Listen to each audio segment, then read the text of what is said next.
Alrighty, ladies and gentlemen. Happy Sunday. It has been you know what? As far as the channel is concerned, it has been an interesting past day or so, because next upload, I told you guys eventually I was gonna do a non-Loud House related video, and there it is up on the channel as of right now. And you know what? Before I keep talking, let me lower the audio a little bit because I did look back at the VOD yesterday, and apparently the game was way too loud compared to my voice. Like, I'm talking very loud. It's to the point where it was actually distracting, at least for me. I don't know how you guys put up with it, but thank you guys regardless. So, here we are today, guys. Gonna keep up where we're gonna more or less go back to where we left off last week with the Loud House retrospectives. I think we're just reviewing the movie one, and I'll try to make it quick because, yeah, like I said yesterday, that Legends EA DLC, it looks like it's gonna be very lengthy. So, and I do want to make some progress, and I do want to, honestly, just the sooner I get through with it, the better. So the less chance I get spoiled on new Mega Evolutions, because I've been spoiled enough as is. So that's the plan. And also, I kind of want to react to my latest upload on stream, as I usually do.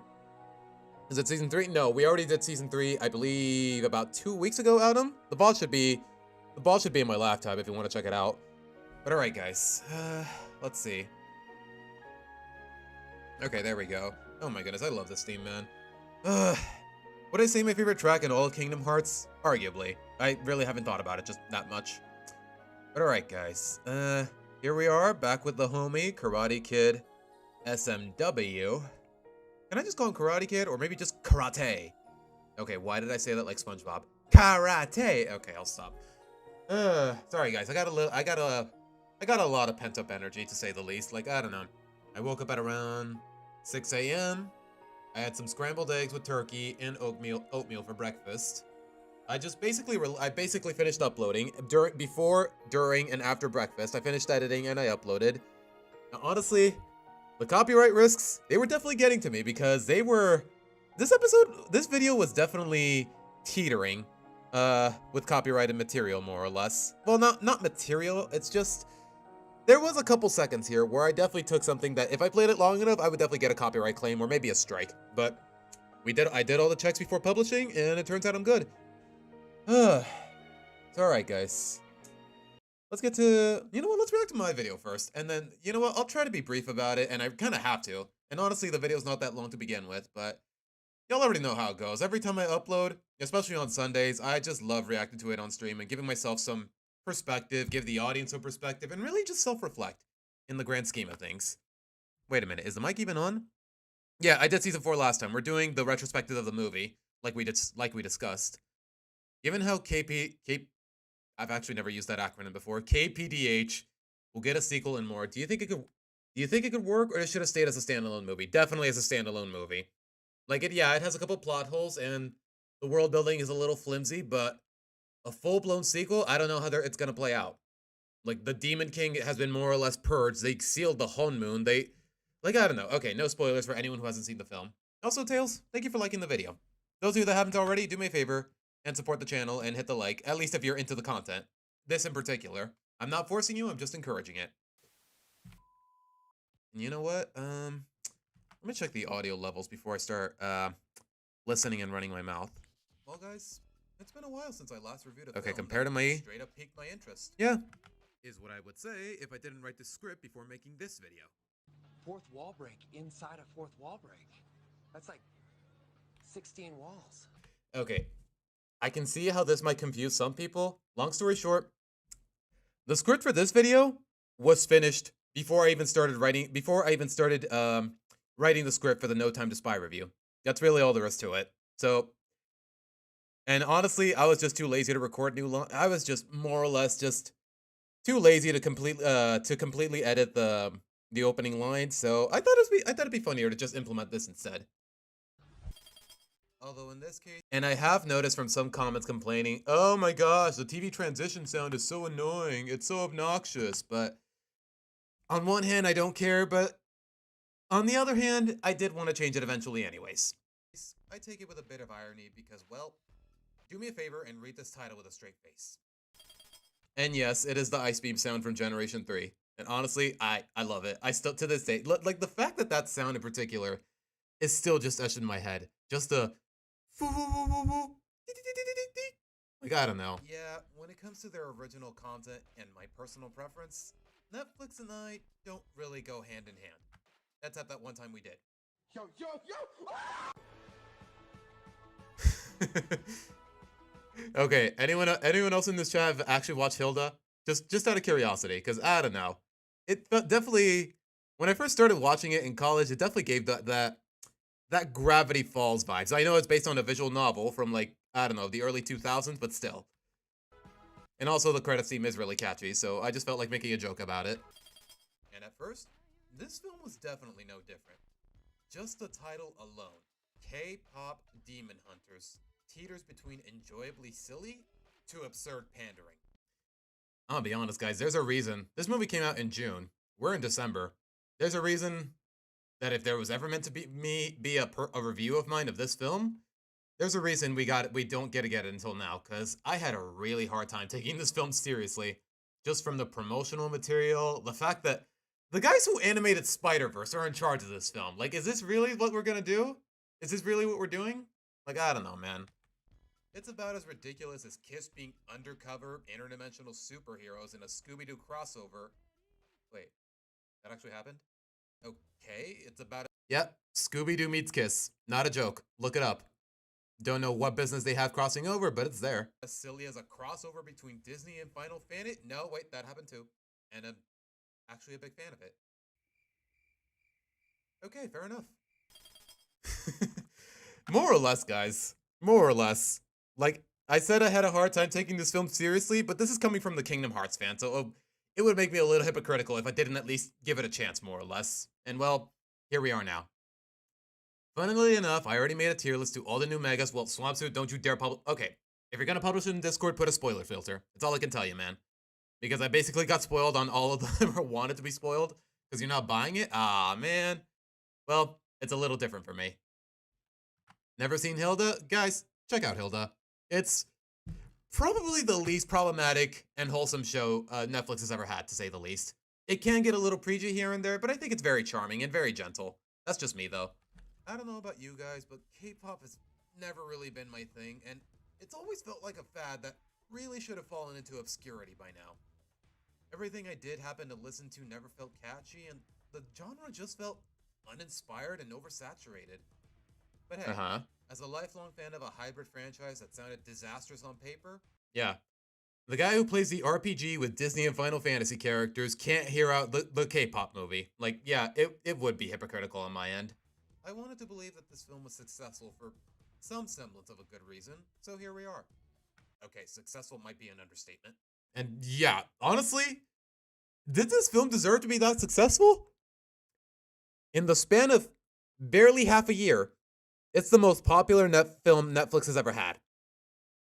Like, it's nominated for Golden Globes. I want to believe it's probably nominated for the Oscar for Best Animated Film.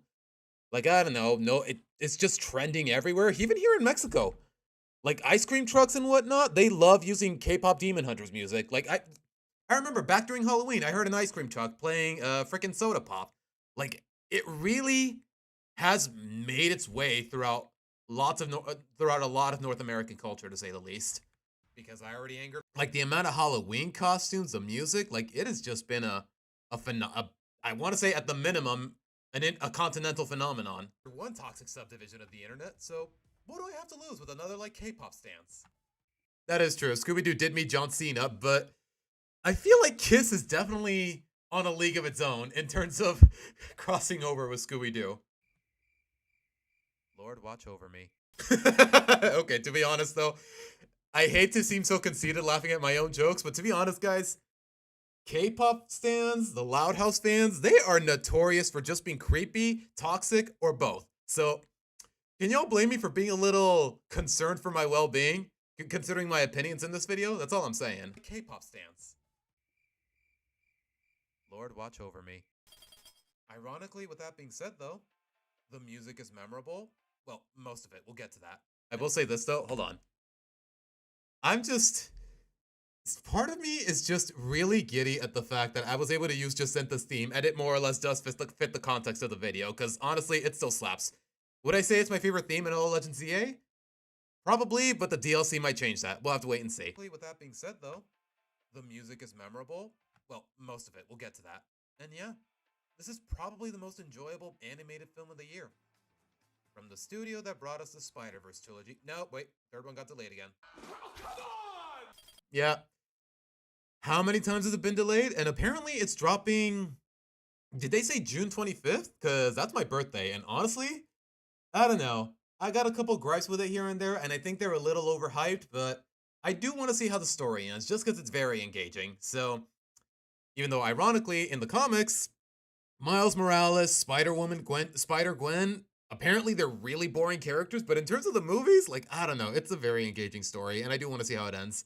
And the fact that it possibly drops on my birthday, assuming they didn't delay it again, like, I don't know, it's a lot to look forward to. I expected no less in terms of the animation, to say the least. And yeah, honestly, can Scooby-Doo draw the line anywhere? Well, what can I say that hasn't already been said? It's expressive, it still feels fresh, great use in techniques of 2D and 3D animation, the mixed frame rates give it some style. Yeah, pretty much all the compliments you've given Spider-Verse. People have given Spider-Verse, it's all I can really say. And I gotta say, usually girl bossing, for lack of a better term, is kind of an annoying cliche nowadays, but I can't help but respect it when they own it so well. Like, honestly, something about the fact that, how do I word this? Let me put it this way. When female characters when basically their whole identity can be summed up as female, or they use it as too much as of a gimmick, it gets really annoying for me. So, that's really more or less what I tried to explain here. Kind of like Bayonetta, except they're not salacious about it. You know you're doing something right when a line like, "Fit check from my napalm era," actually put a smile on my face. Even with how theatrical and zany these girls can be, none of it felt too corny, forced, or pretentious. Like, honestly, the expressions in this film, I know they're a little cartoony and over the top, but at the same time, it sells me on the characters. Sometimes it helps me understand them better, rather than just feeling like they're just trying to leave a lasting impression, like in some other films, one of which I'm about to mention in the video. Also, memes. And yeah, I don't know what it is with me and this meme of Room. Why is there like 3 different memes of Rumi with a gun in some capacity? I don't know what it is, but I think it's kind of funny, especially in this context. Like, look at that smile, man. I don't think I needed the animation. Probably should have given credit to whoever made it originally, but I just couldn't find the source for the life of me. Or the theatrics alone to sell me on these girls having believable personalities. Hold on. Or the theatrics alone to sell me on these. This moment where Zoe just tries to tighten the hoodie and it just strangles her and she falls off, and the eyes are. I just realized that is an animation error. The eyes are both on her head and falling out of it. You know what? Maybe they did it on purpose, but I just noticed. How am I just noticing that until now? I'm telling you, man, if it's the kind of film where you can go frame by frame and notice certain details, you know you're thorough with the animation in that. You know the animation is high quality. Believable personalities, and that's a good thing. Mira's outlandish and defiant, but she still knows when to get serious. Although, I don't know how I'm expected to take her upbringing to heart. Wow, she dyed her hair and can't sit properly for a picture. What a rebel. Yeah, that's all they tell us about Mira. She was the black sheep of her family. Okay, how? Her hair is different and she can't sit still for a picture. That's really it. Okay, she can be a little blunt, but how does that play into how she dealt with her family, more or less? Like, they just keep it too vague for it to be compelling. Know what I mean?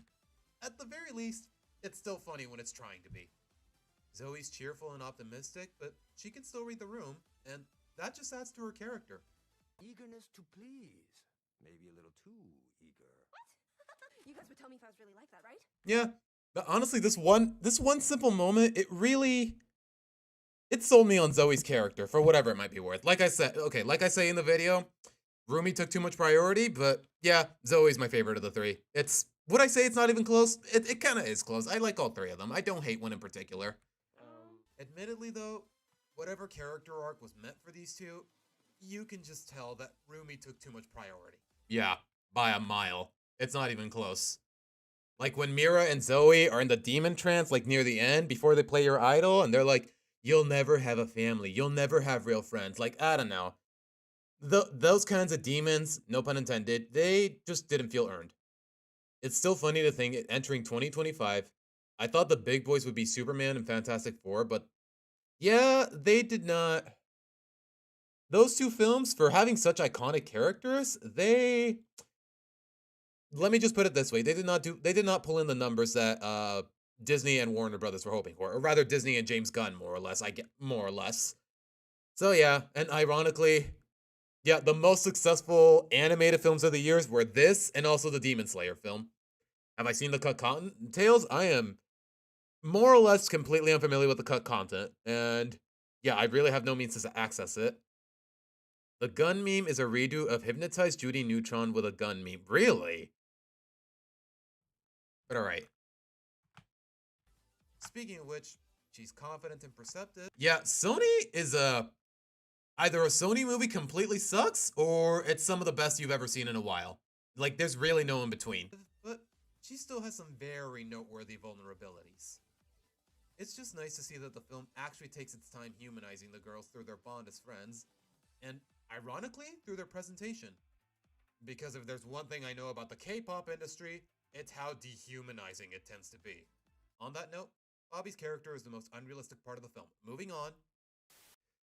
I will say that. When I first saw the promos for this film, I was like, you know what? It's gonna be like 80% spectacle and 20% story, but now that I've watched it, it feels more like a 60-40 or a 50-50. Like, I don't know, the balance is a lot better than what I expected. Like, the film doesn't just hinge on, oh, hey, it's K-pop. You like K-pop, right? Go watch this movie, please. 3 girls chosen to continue a long line of demon hunters, doubling as music stars. Chosen how, you ask? I don't know. Yeah, it's mostly not made very clear. That is true. That's... nothing has corrected me otherwise, but by all means, correct me if I'm wrong, but we don't really know how Zoe and Mira got chosen to be hunters. For Rumi, it makes sense because she descends from the previous line and whatnot, but like how did they manage to recruit Mira and Zoe, especially Zoe? Because apparently she grew up in Burbank and this takes place in South Korea? Like, like, I don't know. It's a little vague, but ultimately I don't really care. Or rather, it doesn't matter too much in the narrative. They form a pop trio named Huntrix, and through their fans' morale, they form a magic barrier around the world called the Hunmoon, which wards off. Is there a character in this movie I full-on dislike? Not necessarily. Underdeveloped? Yes, but outright like, ugh, you know what? This movie doesn't need this character. Get rid of it. No, not really.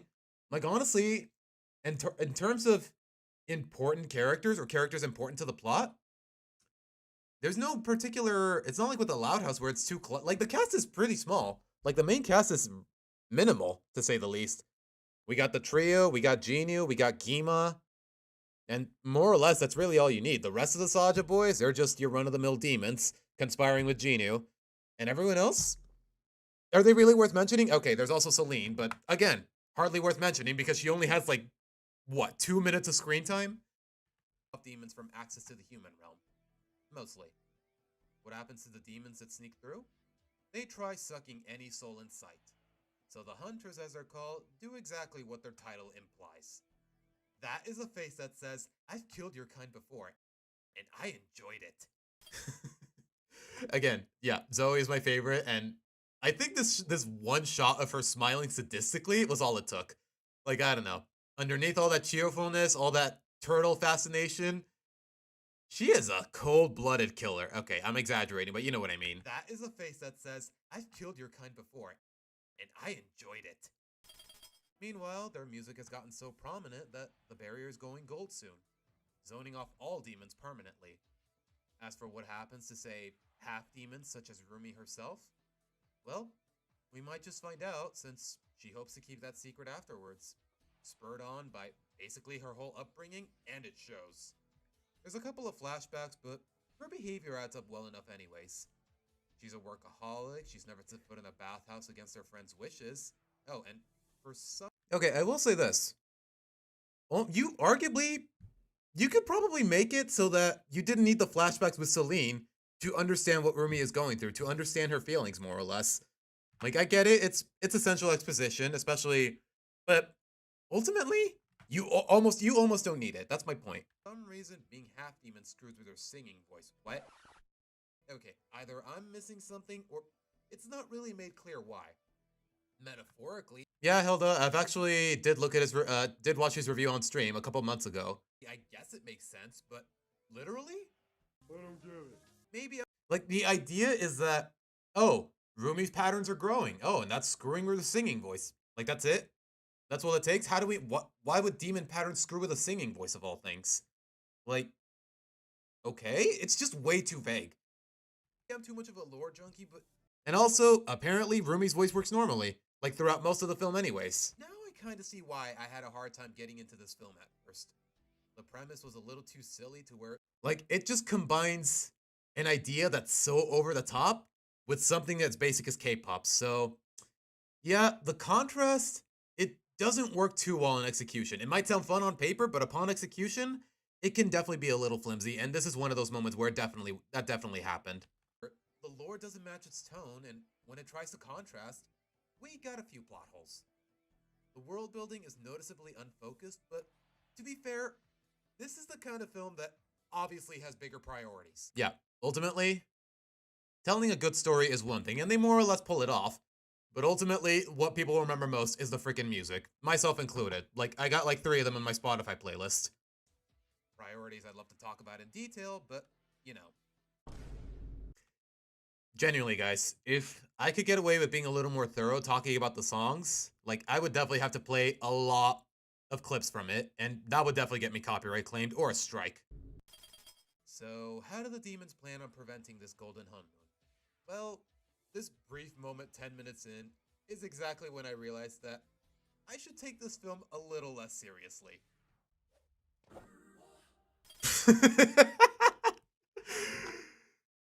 Seriously.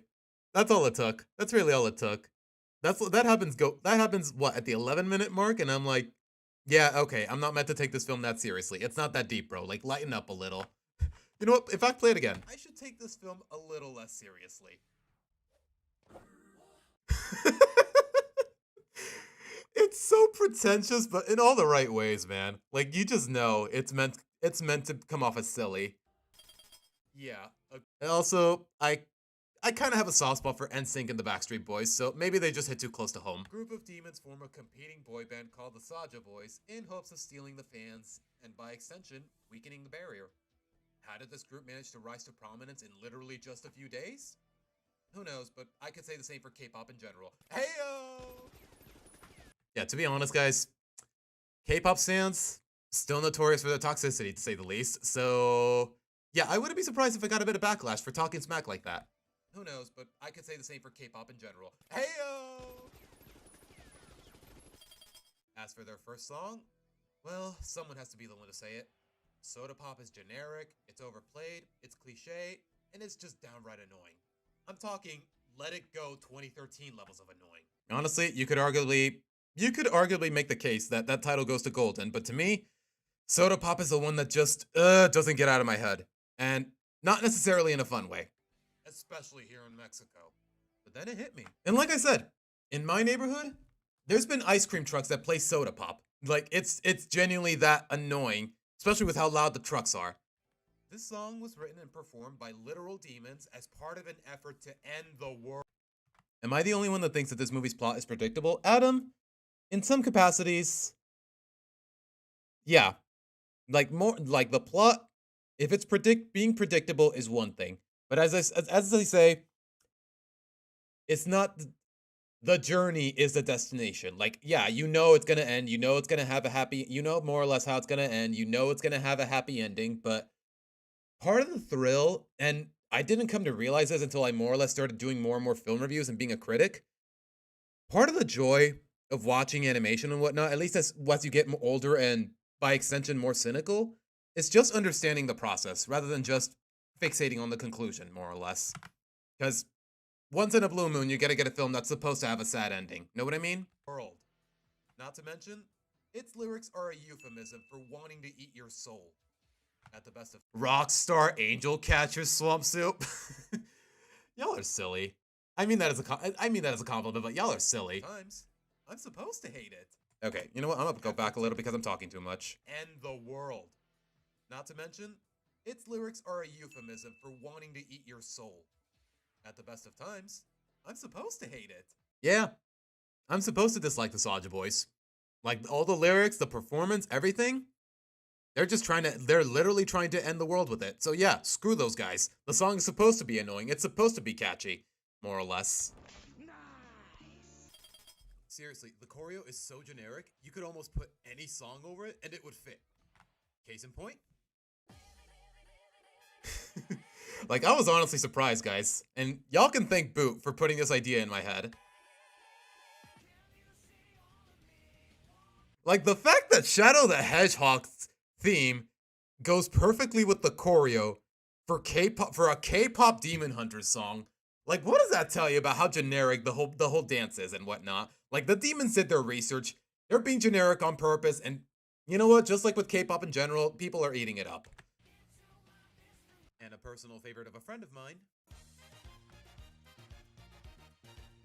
They call me Cuban Pete. I'm the king of the rumba beat. But moving on. The girls catch on to them being demons.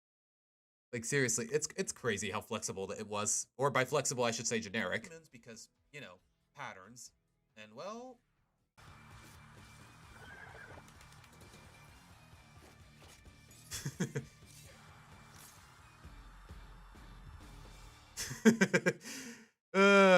you know what? It's quick. It's aggressive. The background music is very memorable. Like, I don't know. Like, them doing... Like, I don't know. I just really... This is a really good suit-up scene. I got nothing to say here. I just love a good suit-up scene. So while they fight, the lead boy named Genu sees Rumi's patterns. So, it's not predictable. It's a return to form. Don't chase subversion of expectations. It always backfires. Aim to exceed them. Or, tell that to The Last Jedi. Yeah, I don't like The Last Jedi. Have I mentioned that? He gets his demon tiger and... Okay, Adam, we're gonna get to it eventually. Just cause I put certain things in the title and the thumbnail, it doesn't mean it's gonna be everything we cover, man. Take it easy, man. Sure, why not? To invite her to talk things out. Yeah, honestly, it kind of came out of nowhere. On top of there being just demons, there's demon tigers, there's demon birds, there's demons. I mean, I don't know my demon lore, but still. Demon tiger and bird. Sure, why not? To invite her to talk things out. I don't know how they did it, but the character that doesn't talk has probably the funniest scene in the movie. Do I have a problem with 2000s game music like Persona 3? No, Tails, no, not at all. On the contrary, it's just... like I said, the choreo is so generic, almost any song could go with it. I don't have any problem with it. You know what? Hold on. As a matter of fact...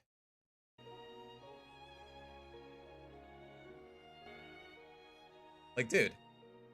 Like, as a matter of fact, both songs are on my... The reason I picked these two songs in particular is because, one, they're on my Spotify playlist. I listen to them every now and again when it shuffles into them. And secondly, it's because it's the only two songs on that playlist that probably won't get copyrighted. It's really all there is to it, man. Like, I think you're overthinking it. Okay, second most.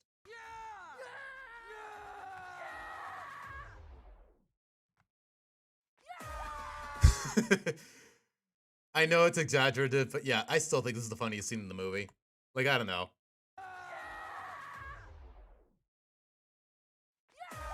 Like, Rumi is straight up like, seriously, guys? I thought we were better than this. Who am I kidding? No, we're not. Yeah! But I digress. We learned that Genu's not exactly a full-blown demon. Okay, why did it spell... Is it really? Really? YouTube caption spelling this as G-A-N-U instead of J-I-N-U. I said Genu, not Ganu, Janu. Like, alright. Neither. He sold his soul to the Demon King Gima about 4 centuries ago for talent that got his family out of poverty. Ultimately, condemning him to hell while his family was thrown back into it. To the surprise of nobody, he's been stuck as Gima's bitch ever since. He sympathizes with Rumi through, I'm just gonna say it, the weakest element of the movie. Yep. To be fair, I'm not gonna pretend this is the worst romance I've ever seen. It's not bland and fake like Sam and Luna, forced and... Bro, I am never gonna let Sam and Luna go, am I? It's just that bad, I guess. Toxic like Lincoln and Ronnie Ann, or forced and uncompelling like Luz and Amity. I regret nothing! Yeah, somehow I can just tell. Like, I've more or less gone on record disliking the Owl House, disliking pretty much everything about it, but Yeah, apparently people keep telling me, oh, Loose Anemone is actually a well-written romance. It's not. I gave it a chance. It's still bland as crap. It's You know what? That deserves a whole video in of itself.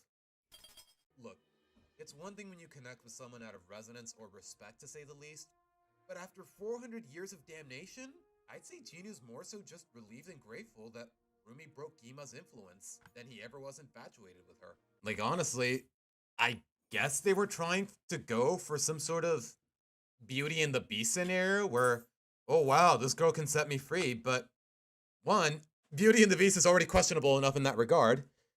And secondly, did we really need that kind of premise when it comes to their dynamic? I don't think we did. I really didn't.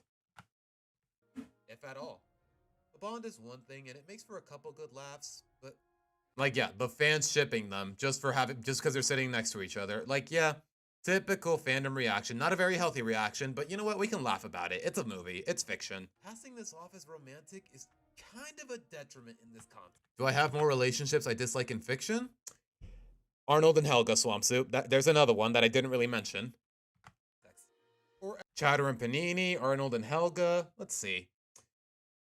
It's really just those two that immediately come to mind. At the very least, it's trivial in the grand scheme of things. Mainly because, well, half of its basis is built on a lie, but we'll get to that. Yeah, it's not like with Aladdin where he has to lie to be anywhere near her. Like, here, he just lies because... I mean, bro, you're a demon and you screwed up 400 years ago. What did you have to lose by telling her everything? Seriously. I'll just say this. This romance is tame and to be honest, outside of the, oh, we're both demons, I just didn't feel the romance. I just didn't feel the romantic connection. Know what I mean?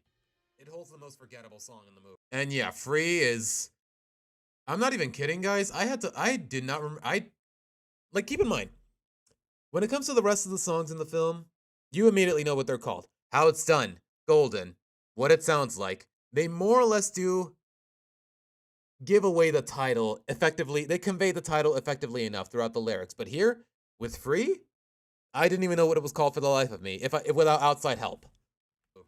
Seriously, I could like the auto tune. I don't remember any of the lyrics. I don't like. Again, like I said, probably the most forgettable song in the movie for a myriad of reasons. The auto tune from a mile away, and if there's supposed to be some sort of parallel between. Yes, Adam, and as a matter of fact, like a year and a half ago, I did a retrospective of season 1, and I said I'd do retrospectives for season 2 and 3, but honestly, I never had the time. Maybe at some point I will, but who knows, man. Between them and Rumi's parents? Who we know little to nothing about, by the way. Swampsuit, there's a lot I appreciate about Beauty and the Beast, and I still think it is one of the best Disney films out there, even to this day, but there definitely is a couple of red flags in my opinion.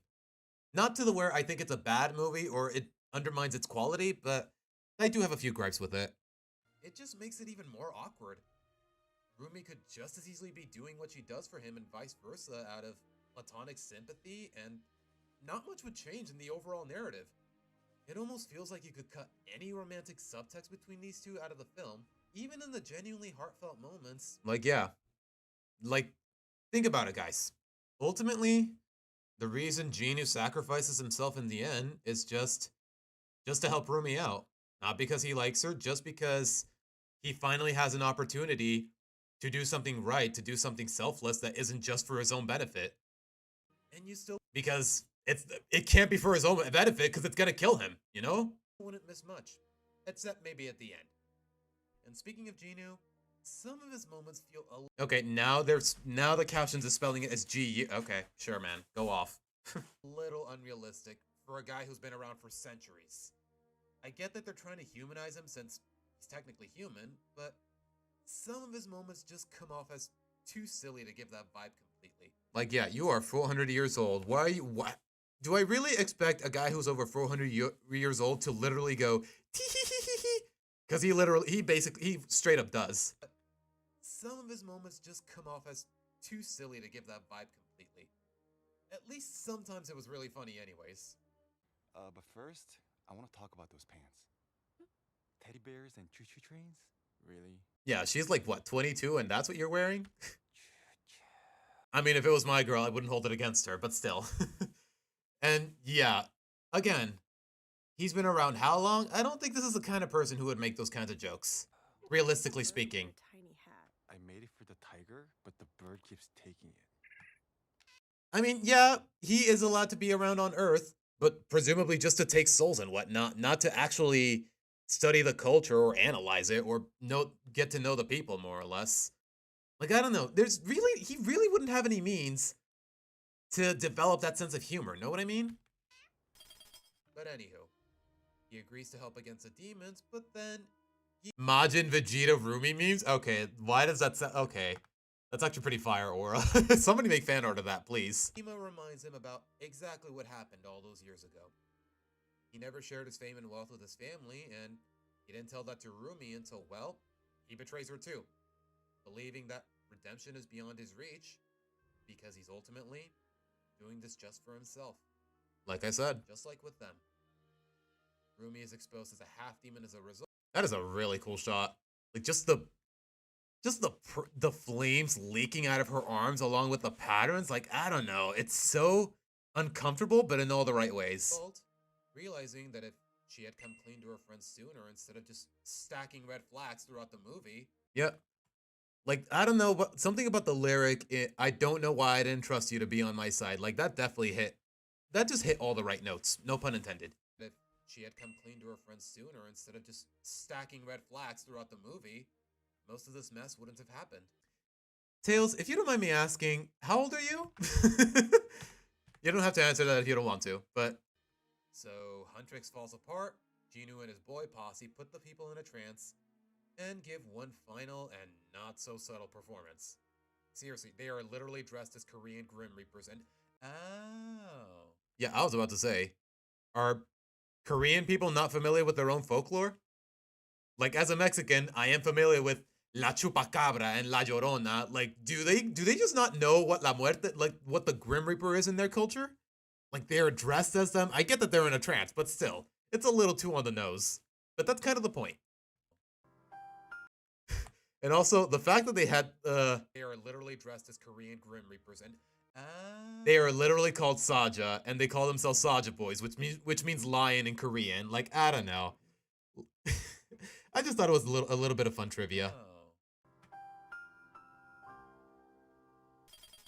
Honestly, dare I say that Your Idol is an S-tier villain song? Well, Tails, that's you, man. Like, I'm not gonna tease you about it. It just... Like, yeah, for Rumi's character in particular, it does seem a little too silly. That was my point. I'm not judging anyone. Like, you could be 40 years old and still wear Mario pajamas, and I'm not gonna hold it against you. The performance isn't subtle, but the lyrics are effective, and it's still quite the spectacle. In the same vein that Hellfire is an S-tier villain song. Yep. Two songs with very similar themes, come to think of it. You don't condone the messaging or encourage the ideas, but intellectually, it's incredibly memorable. Okay, I just love it when I get the opportunity to put glasses on the Mudkip. You don't condone the messaging or encourage the ideas, but intellectually, it's incredibly memorable. It is. All seems lost, but then... Like, yeah, Your Idol, for all its uncomfortable imagery and lyrics, like, I don't know, still a banger. And I hope I can interpret that in a healthy way. Know what I mean? Ruby confronts her adopted mother for spurring her into hiding her heritage.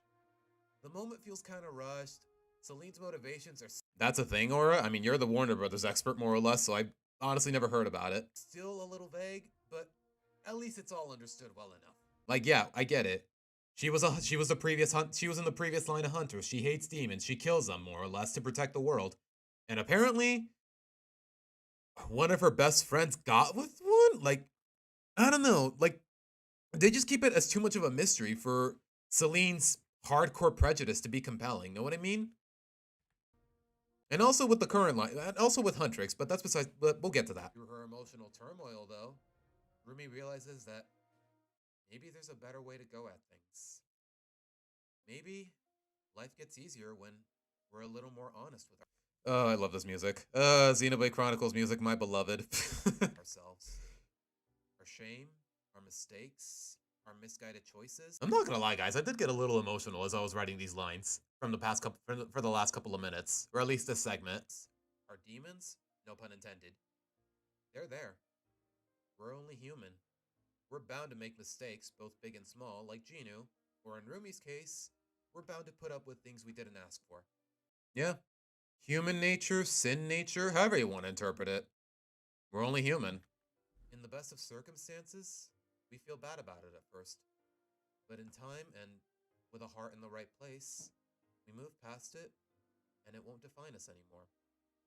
We feel guilty or we hate the thought of it and we renounce it, but we also shouldn't pretend it never happened. Rumi, as long as your conscience is intact. If it's not, then that's a whole nother set of issues. She spent her whole life thinking that merely being half-demon was something to be ashamed of, something that needed to be purged at all costs, spurred on by basically her mother and her prejudice of anything demon. Which, for the most part, she was right, but that's besides the point. I will say that, yeah, the movie, every now and again, they're like, demons, like, they try way too hard to sell this message of, oh, not all demons are bad, but they do a really bad job at it.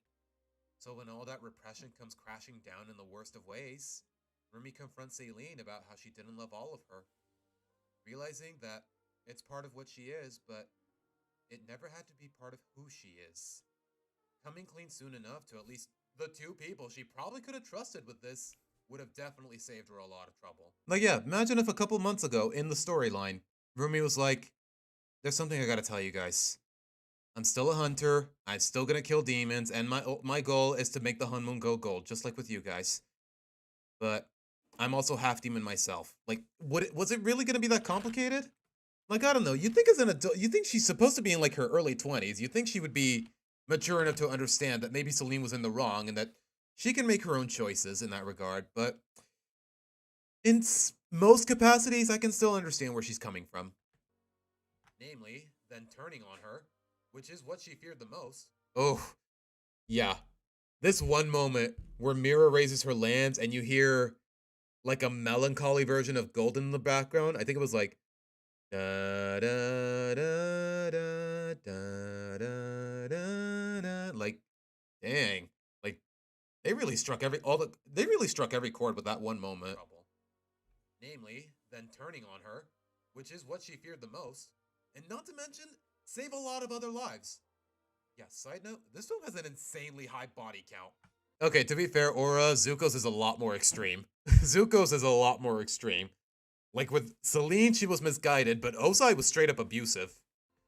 For all Mira and Zoe knew, sabotaging the Hun Moon and all those casualties at the last second was Rumi's plan. Especially when they hear that she conspired with Jinyu.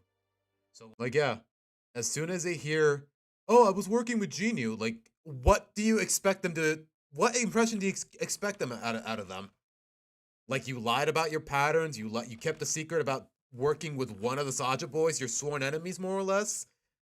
Like, what were you hoping for exactly? When her literal demonic outbursts damage the Hun Moon, you understand her resolve to make a new one. A more honest one. From there on out, Rumi sees that there was nothing wrong with what she was literally born with. By uncovering the part of her that isn't human willingly, she ironically showed the most of her humanity. Okay, that's a bar. That is a bar. Holy crap. Okay, I'm not gonna lie, guys. I'm really proud of that line. By uncovering the part of her that isn't human willingly, she showed the most of her humanity. I'm sorry, that's a bar, man. Give my writer a raise. Oh wait, I'm my own writer. Beauty in the broken glass. Darkness and harmony. This is what it sounds like. That's what. And yeah, What It Sounds Like, still the best song in the movie. Just when you take all the context, all the story, everything that inspires it into account, like, it just hits a lot harder. As if it didn't hit hard already. You get how she and her friends literally just hug it out as they're singing. Like, if you listen to the lyrics right before the hug, like, yeah, you understand why Mira and Zoe are like, oh, that must have been difficult for you, Rumi.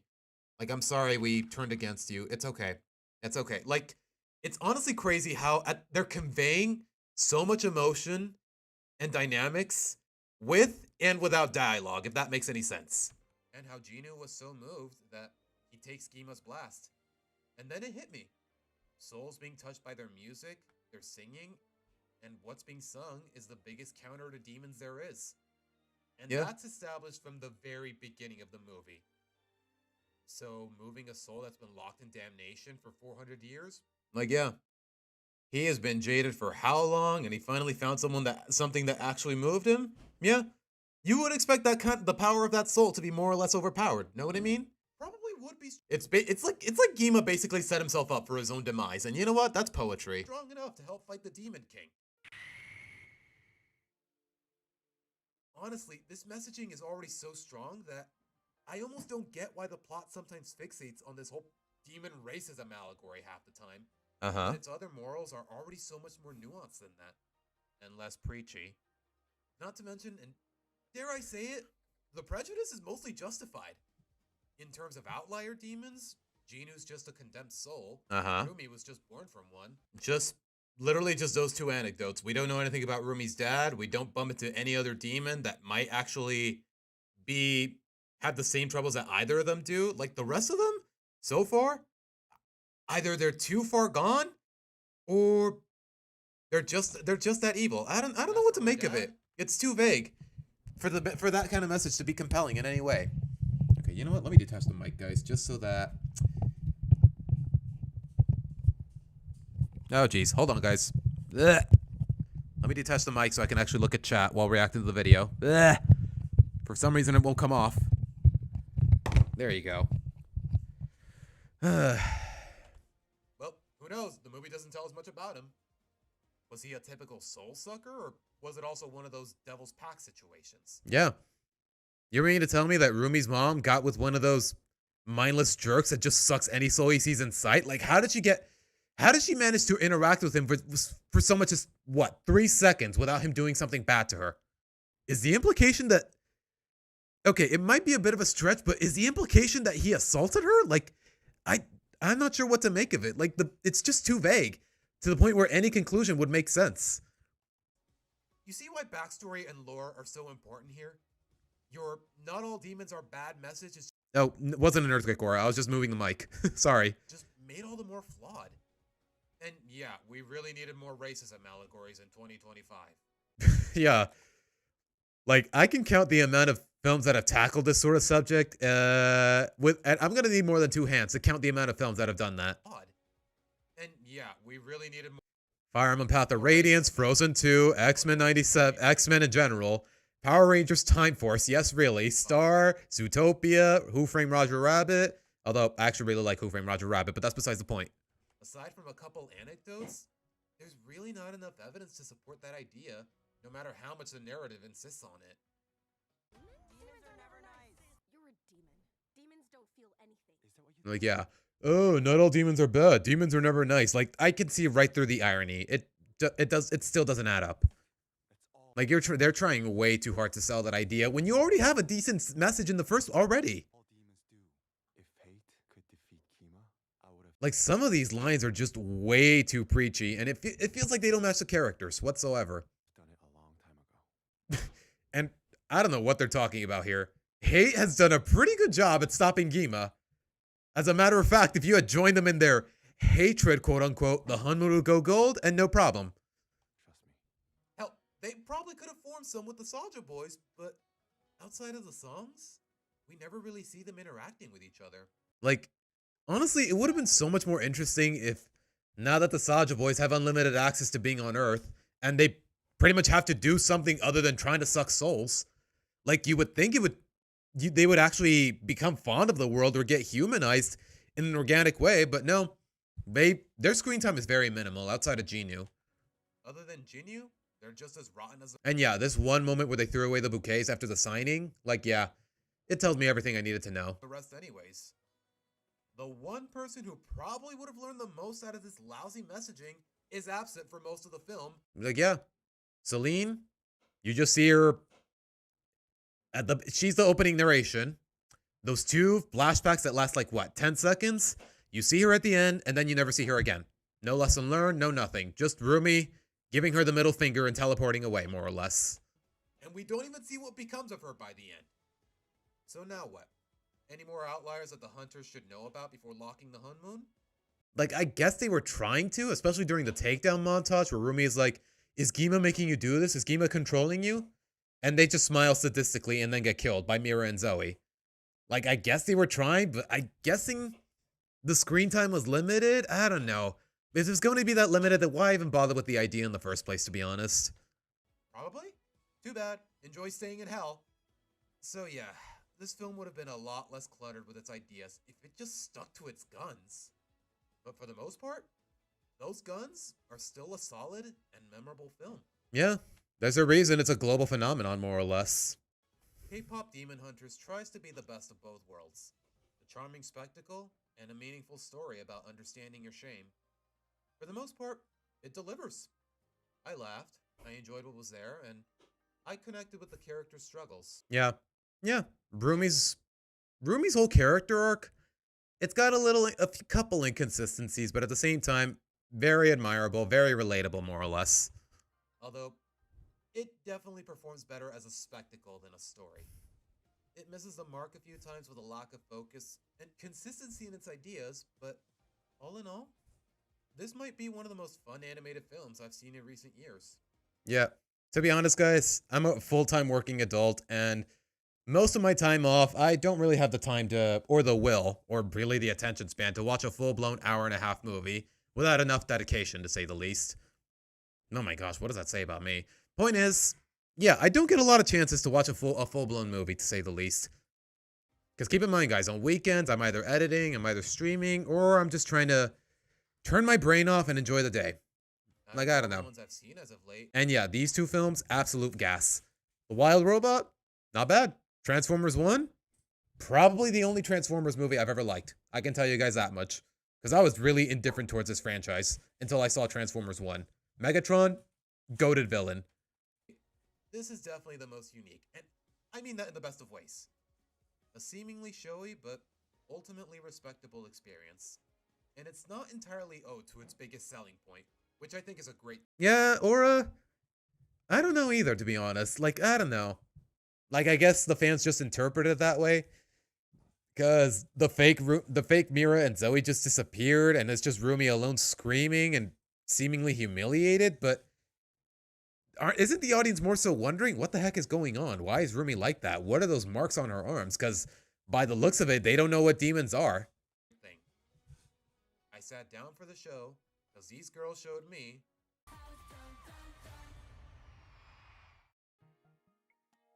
Oh my gosh, that is... oh my gosh, I need to position these better. Okay. But that was that, guys. That was some fun. That was a really good retrospective, for lack of a better term on my end. But... you know what? Just so people stop complaining in chat and whatnot, let's get to what I promised in the title. I know it's a really jarring transition, but you know what? Bear with me, guys. Early years, it's no surprise that it would eventually... Wait. Let's go from the top. With the immediate success of The Loud House in its early years, it's no surprise that it would eventually get a feature-length film. Uh-huh. Is there a single successful TV show that's gotten more than, say, 3 seasons that hasn't gotten a movie? Fairly Odd Parents, The Loud House, Steven Universe. I would say Gravity Falls, but that ended after 2 seasons, and it was meant to. Not quite theatrical. Unless her name is SpongeBob SquarePants, that ship has sailed long ago. Yeah, Rugrats, of course, Rugrats. The Netflix deal is definitely the next best thing. Yeah, keep in mind, guys, this was 2021. Pandemic was more or less in its prime. Or is that really the best way to describe it? I don't know. Yeah, that mystery is just gonna hang in our heads forever, Tails. That's all I can tell you. Swamp Suit? Apparently it aired on Mexican Nickelodeon yesterday, and like I said, I don't have Nickelodeon on my cable plan, so... but from what people have told me, it's gonna be dropping on Paramount Plus soon enough, but I'll just have to keep checking every day, more or less. Fans absolutely love it. Non-fans and former fans think it's deliberately boring at best, or an atrocity in a trash fire. Yeah.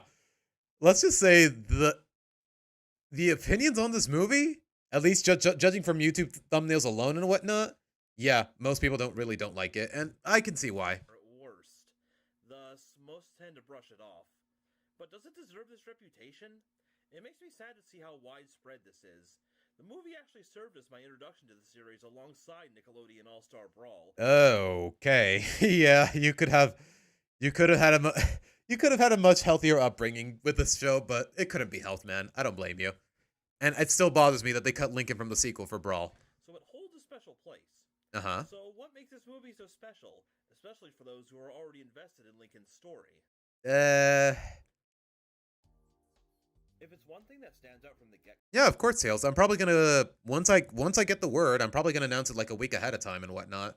Like, there's definitely a lot of planning I gotta do. Like, the thing is, I can't exactly do a screen share on Discord because I don't want a bunch of people with their mics on in a chat room, to say the least. Like, I'm hoping to set up, and I've been looking into it. I think the best way to go at it is to set up a Google Meet, like where people can just go in and go into a chat room, more or less, where they can type whatever message they want, more or less, with moderation, of course. Like, I think the best way to do it is Google Meet, just so the people who don't use Discord can join it as well, because I'm going to announce it on YouTube community posts, I'm going to announce it on Discord, and there's a couple people I want joining in that don't use either, more or less. Go, it has to be the movie's art direction. You've probably seen that one meme about cartoon movie art and all the fancy shading it gets. Yeah, and that definitely applies here. And that couldn't be more true here. Just look at this lighting on the shot of the house at the Yeah. It's just, you can just tell where the budget went. or the contrast on light sources in dim environments. Yeah. The lighting in Lincoln's room, the projector, the everything, man. Like the shots, they are, for lack of a better term, just cinematic. Would you a top or worst top 10 list? That's a little too vague, Aura. To be honest, I don't know. And let's not forget the beautiful multi-layering effects or the impressive 3D panning and depth of field. Yeah. Something you're really not used to with this franchise. Especially because the other two movies didn't get published on Netflix. It has a sort of Carl Barks' Uncle Scrooge feel, which is both very Huh? cool and fitting to the setting. Yeah. It takes place in Scotland, and as a matter of fact, the voice of Scrooge McDuck does voice Angus. You'd never see something like this on the main show. You wouldn't. Really bumped up the budget for this one. And the effects of said budget would extend into the music department too. The movie presents itself as a musical, and while the show has experimented with this I don't know, Aura. It doesn't seem. I feel like I'd just be repeating what other people have been saying, and it's a little too niche, even for what I do on this channel. before, we'd get more substantial and fleshed out tracks this time around, as opposed to the short tidbits we saw in the character songs. Uh-huh. This movie serves as a sort of microcosm to the transitional era as a whole, taking place between seasons 4 and 5. Canonically, but they never address it again. Like, I'm guessing, and some people might know for sure, but apparently... Was that my phone with a text? No. Okay. I thought I heard a text. My bad, guys. I lost my train of thought. Yeah. I don't know if it's because Netflix owns the rights to everything more or less original in the film, outside of the pre-established characters, but yeah. You could pretend this movie is not canon, and you wouldn't miss a thing in the main series. Much of this can be owed to its long development time. The film Yeah. has a very dicey production history. Yeah. 4 years in development. Your director got fired for obvious reasons. Like, there's just... You know what? Let me read this. On March 2017, Paramount announced that it should be released February of 2020. However, it was later reported that the film was not being worked on by Paramount at the time. On January of 2019, the film had been pulled from its schedule. On February, it was announced by then Viacom CEO that the film would instead be released on Netflix. April of that year, the movie will premiere sometime during 2021. On June of that year, oh gosh, no wonder the film sucks. It was drafted by Kevin Sullivan. Having been developed That explains so much, guys. as far back as mid-season 2. The idea to have the Louds visit relatives in Scotland was an idea Chris Savino had for a regular episode, while he ultimately did. Chris Savino originally intended to produce an episode where the Louds would travel to Scotland to meet their relatives, then known as the McLeods. Although he approved of this idea carrying over into the movie, he disagrees with the inclusion of... Yeah, we knew that already. Didn't work on the film, he did approve. I would have loved to have seen that. Why did you have to be a creep, dude? You know what? I don't mean to downplay that, but... Approve his concept's use for it. Other Savino-era elements make an appearance in the earlier parts of the movie. It even pulls Flip's season 1. Really, Aura? That... I mean... To be honest, I can count the amount of actors that don't think that way with one hand. Like, it's unfortunately that minimal. I'm disappointed, but not surprised. One design, which is definitely an oddball choice. But as the film goes on, we see Rubener-era hallmarks take the stage. Uh-huh. Which includes one of the film's biggest points of contention, the fantasy elements. Yeah. Dragons and magic are now explicitly canon in the Loud House universe. It's just way too over the top for what the show is used to, and really part of the reason it earned so much respect at And first. while the dislike toward these ideas absolutely makes sense, the movie handles it way better than the later episodes of the show. I'd say neither of them handled it well, to be honest. Even here it's described that these things are extremely rare and are confined to the Loch Loud setting. It's not like dragons became an integral and well-known part of their universe. I mean, I know I just said you could pretend the movie's not canon, but what's stopping them from canonizing it, especially something like this? Lynn even doubts their existence altogether. Others have even managed to make a successful integration of dragons into an otherwise realistic setting. Oh. So we cut to the movie's intro, a nice little scene of Royal Woods a couple decades. Yeah, it says a lot when the opening scene is the best part of the movie. I'll just say that much. It's sweet, there's no dialogue, the song is actually really catchy. Probably the only good song in the movie, if you ask me. Back, where we follow a young Lynn Sr. dancing his way down the street to the tune of Life is Better Loud. Uh-huh. There's some interesting cameos, depicting a younger Flip, Mr. Grouse, and what is likely the moment where Lynn and Kotaro met. Really? He met his best friend the day he met his future wife? I don't know, that seems a little too convenient. I feel like they already knew each other. Also, alongside them is Molly of all characters, who sometimes used as an incidental, but at this point she Maybe wasn't even maybe it's a younger version of his mom. I don't know. conceived. Wait. Isn't she supposed to be like Lincoln's age? What is she doing with these high schoolers? What? Okay, I guess they just love you. Did they get so lazy with this character model that they just threw her in everywhere without thinking? Genuine question. What's she doing here? Another cool little but What is this elementary kid doing dating a high schooler? Are they dating? I mean, he has his arm around her, so... oh, at gosh. this point she wasn't even conceived. What's she doing here? Another Because keep in mind, guys, Molly's been around since season 2, and that episode's from, like, what, season 4? cool little detail is the various references to other Nick properties that we see on both this video store and Mr. Grouse's newspaper. Oh, wait, hold on. I didn't even notice that. Good Burger, okay, that is a really fun detail. Okay, you know what? I'll give him props for that. Like, I don't know, something about this show remembering or acknowledging the fact that it's Nickelodeon in a subtle way, like, I don't know, that just always has my respect. Sense as well, given that this seemingly takes place during the late 90s.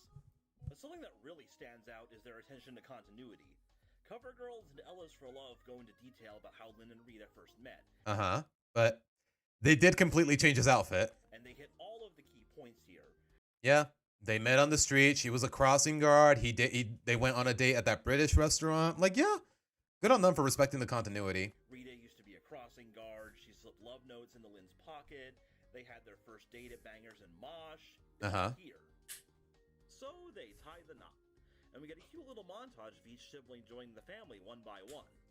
Because Although I will say this, it's not that I don't believe their love story. It's just they don't really elaborate or give us some input as to why they wanted to have so many kids. Like, I guess they were just that in love with each other, which, again, I do believe, but I think I do need a little more than that. some extra focus on Lincoln's little segment, and we get to see how much his siblings care about him, Aww. even back then. As for the rest of the siblings, a couple of inaccuracies do pop up. Yeah. Not allowed depicted baby Lori with a couple of odd deformities that would disappear as she aged, Like, honestly, maybe we were better off without them. They're just a little too freakish for comfort. which are completely absent here. And the movie shows that Luna was a rock and roll girl from birth.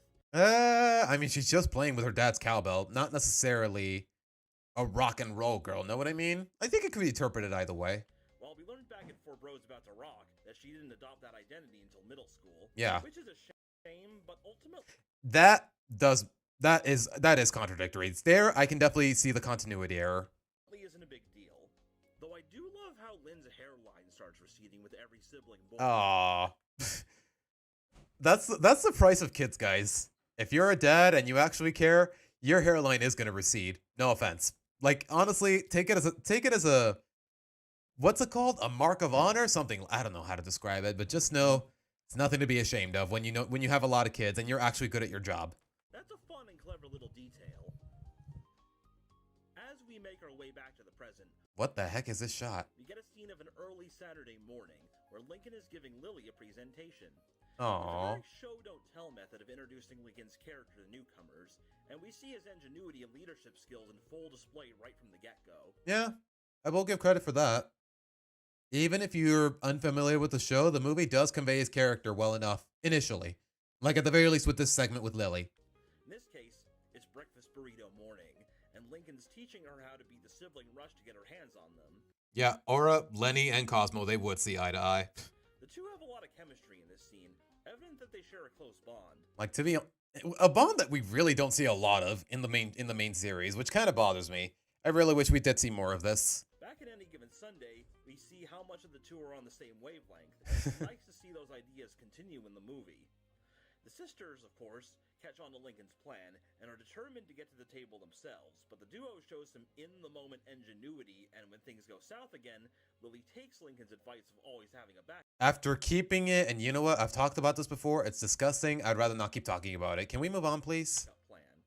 Lincoln's really rubbed off on her, and it shows throughout this movie. It's probably why so many depictions of an older Lily in fan art have her taking on some of Lincoln's interests. Aw, you know what, guys? I know it's a very common design, but I will say, I know it's fan art, but at the same time, it's not even close. This, compared to Lily's canonical grown-up design, this is so much better in every way. It's not even funny. And while we're on that, another thing that's worth talking about is the movie's laser focus on the family. Lincoln, of course, is the plot's main driver, and to a lesser extent Lily and Lucy as well. A common complaint from those who dropped the series by this point is that the side characters supposedly took too much focus away from the main cast. Okay, to be honest, the main cast is already big enough as is, so am I really that surprised that the side characters took a backseat, more or less? If you're one of those people, you'll be happy to hear that most of the side characters barely get anything in this movie. Yeah, not even Clyde, unfortunately. Flip only gets a couple of silent cameos, Scoots just gets 3 short lines, Nobody cares about Scoots, so that's a win-win. Mr. Grouse only appears during the flashback, and Lincoln's friends are completely absent aside from Clyde. Yeah. No Ronnie Ann, no Stella, no nothing. No Rusty, no Zach, no Liam. It is a little jarring the more I think about it. Being a microcosm of Season 4, we get a Casa Grande scene tacked on with Bobby and Ronnie Ann, but that's just to set up this brick joke at the end. And honestly, did the joke really even land? Honestly, you could cut this whole moment and you wouldn't miss anything. Like the whole Bobby being under the impression that Laurie's gonna dump him. He goes all the way to Scotland, and by the time he gets there, she's already gone. No impact on the plot. Now, for something that will impact the plot, we learn that all of the Loud Sisters have activities that day, and Lynn and Rita are losing their minds as they... Yeah. What are the odds? What are the odds that the parents didn't think it through? What are the odds that they all have one activity that day? They had no awareness of any of this. Lincoln takes charge of the situation and plans an efficient route to get through all of the activities smoothly, as well as having the... If anyone would be able to map out a route to all of them, wouldn't it be Lisa, more or less? I don't know. Maybe both of them? girls necessary... Like, again, it feels like they're glazing Lincoln a little too much. I get that we're trying to do, but it's a little flimsy. ...supplies on hand before they leave. Kind of like what we saw with Lincoln earlier, this is a lightning round of getting to know the sisters and their key interests. Uh-huh. A quick introduction for newcomers, kind of like the World of Pokemon segments from that franchise. You know what? Okay, yeah, fair. That's fair. I understand that. Movies. Now, the one thing about this segment as a whole that doesn't make sense is that all of the girls participate in competitions. I know that this is supposed to be set up for the motivation behind the movie's premise, but it's inconsistent. Some of these make sense. Laurie's golf tournament. Like, yeah, a golf tournament, a beauty pageant, maybe a science fair, but the rest of them, they did not need to be competitions. Lynn's sports, Lola's pageants, even... Yeah, Lynn's game or whatever. Lucy, who mentions participating in grave digging competitions, and a grave mistake. Yeah, it's dumb. But others don't participate in contests at all. Like Lenny hosting a fashion show. Again, not a competition either. Definitely the most notable example. While Lana's depicted as being part of Bobby Fletcher's pit crew, something she herself stated that Lana would have to wait until she was 18 to join. Ah, I didn't even peep that. Some other inconsistencies during this scene involve some odd character use choices, like Luna's bandmates being missing while Sam is in the audience. Because we already know how little of a crap they ultimately give about Sam and Luna's relationship. Like, who are these two? Like, yeah, they'll publicize them, they'll get their brownie points, but screw the continuity, screw any real emotion. You know what? We're not having this conversation again. Or the knockoff Bertrand and Haiku sitting on the podium here. Oh my The gosh. movie wasn't produced at the Loud House's usual studio. Or writers by the looks of it. I know the Moongoats weren't totally a unit yet during the movie's production, but these bootlegs look pretty bad. Yeah, they were not even trying. Anyway, once the montage ends, the family stops at Lynn's table to celebrate, and an exhausted Lynn... Wait a minute. They preserve the continuity of the restaurant, but not the band, not the Morticians Club, not the... I don't know, man. I don't know what's going on. Why is the continuity all over the place? Rita thanked Lincoln for always keeping things running. Uh-huh. They head inside, and Lynn wants to take a picture of everyone holding up their trophies. Through some poorly timed slapstick, Lincoln ends up being carried out of the restaurant and locked out, with nobody noticing that he's even missing. Like, dude, I know you got 11 kids, but would it kill y'all to pay attention to all 11 of them? He feels upset about the situation, and goes on to sing a song about how he feels overlooked and overshadowed A song reeking of autotune, by the way. by his siblings. This ultimately sets up Lincoln's motivation throughout the film, and this premise This song is just way too corny. The autotune, the everything. Like, nothing against the voice actor, but the song, it's just not good. is one of the key complaints some viewers have with the plot. I do agree that it's a little contrived. That is true. Lincoln did everything. I guess they drove, but is it really that exhausting? I'm not sure what to make of it. It's just way too vague, and that just arguably makes it worse. How the Loud Sisters are suddenly these town-wide celebrities with billboards and such. Yeah, While bogus. it kind of makes sense for Lola, everyone in the For Lola and Lynn, it makes sense, but for the rest of them, family is well known, at least to a degree. But the main complaint is that Lincoln never felt overshadowed in the show itself. yeah, Outside of making the case where this seems to take cues from. that's even when you take that into account, it just feels redundant. Why does he suddenly feel this way now? I think it all comes down to timing. Remember that he just dealt with a similar situation in the infamous Kings of the Con. Are we really about to give credit to one of the worst episodes in the whole series? Like, I guess it does make sense, but I need to think about it a little more. Sure, he and Clyde weren't exactly saints there, but his sisters were getting all of the fame for being characters that Lincoln ultimately created. And yeah, wasn't the resolution at the end was, okay, I screwed up. They deserve the spotlight, and I don't. While the boys were forced to clean up after the cat. Combine that with the situation that day, and it probably put things into a really depressing perspective for him. Yeah, a perspective that now that I'm thinking about it, it doesn't make sense. A thick skin is not impenetrable after all. And speaking of Lola, we have another sign of a long development time. Would a season 4 plus Lola really push Lincoln out of... No, not after everything he's done for her. He taught you how to read. He coached you in your pageant. He's done so much and sacrificed so much, even specifically for you. And you're really you expect me to believe she still treats him that way? No. Photo like this. You know, the one who's her pageant coach, who saved her from a yearbook disaster, That too. who taught her how to read. Times like these, I want to bring up that clip of Uncle Ruckus saying, "Read! Read!" I'm not saying that they can't ever butt heads or have conflicts, but that was a dick move. Yeah, Regardless, very, for lack of a better term, unrealistic. Lincoln makes his way to Clyde's house, who attempts to cheer him up by reminding him some of his cool, if minor, I guess if you think about it, it is character derailment for Lola. accomplishments. Lincoln questions how Clyde can relate, given that he's won walls of awards for his baking skills. Clyde talks Which, I guess it does eventually become canon, but it's not made very clear at this point. about how he and his Nana Gail have ancestors that were famous chefs themselves, and that Uh-huh. natural talent for baking is in his blood. Which is cool. Clyde comes from a long line of chefs. Uh-huh. Except for the fact that he's adopted. Yeah. That is true. Wait, adopted in the sense that maybe Howard fathered him, but they got a surrogate? I don't know. Probably. Maybe. I don't know. Gail is Harold's mom, despite the fact that Clyde looks just like both of them. So none of this makes any sense. Okay, that's the best interpretation I can think of, but I don't know. Yeah, it does feel like, if you were talking about Lola Swampsuit, it does feel like character assassination. Anyway, this gives Lincoln some real inspiration, and he sets for home in a much better mood. So we see that struggling to share one bathroom is still a point of contention in the family. Looks like Lynn and Rita never rebuilt their closet bathroom after it got flooded. Yep. 7 seasons later, still nothing. The bathroom is still out of function. Lincoln, amongst the mess, Out of order, I mean. asks the family where their ancestors originate from, and Leon Sr.'s unsure about the origin of his. So after a humorously roundabout way of getting a spit sample from him, Lisa reveals that his side of the family originates from Scotland. Uh-huh. They agree to take a vacation Which- despite the cost, I believe it. and we get to see the old change jug again from Tripped and Sweet and Sour. Only a single coin is left inside. Lola apparently took all of it to pay for her teeth polishing. Why would she take it, knowing how much the family would hold it? Okay, again. Would it be a stretch to say this is character assassination as well? She's not that like, it's one thing when she needs money. It's another when she takes it from the family, the vacation pot. You know, this is the same sibling that's often depicted as being unrealistically rich from pageant winnings. Yeah, that too. Only 15 minutes into the movie and Lola's track record already sucks. Thankfully, Lincoln's got a plan to Hey, Aura.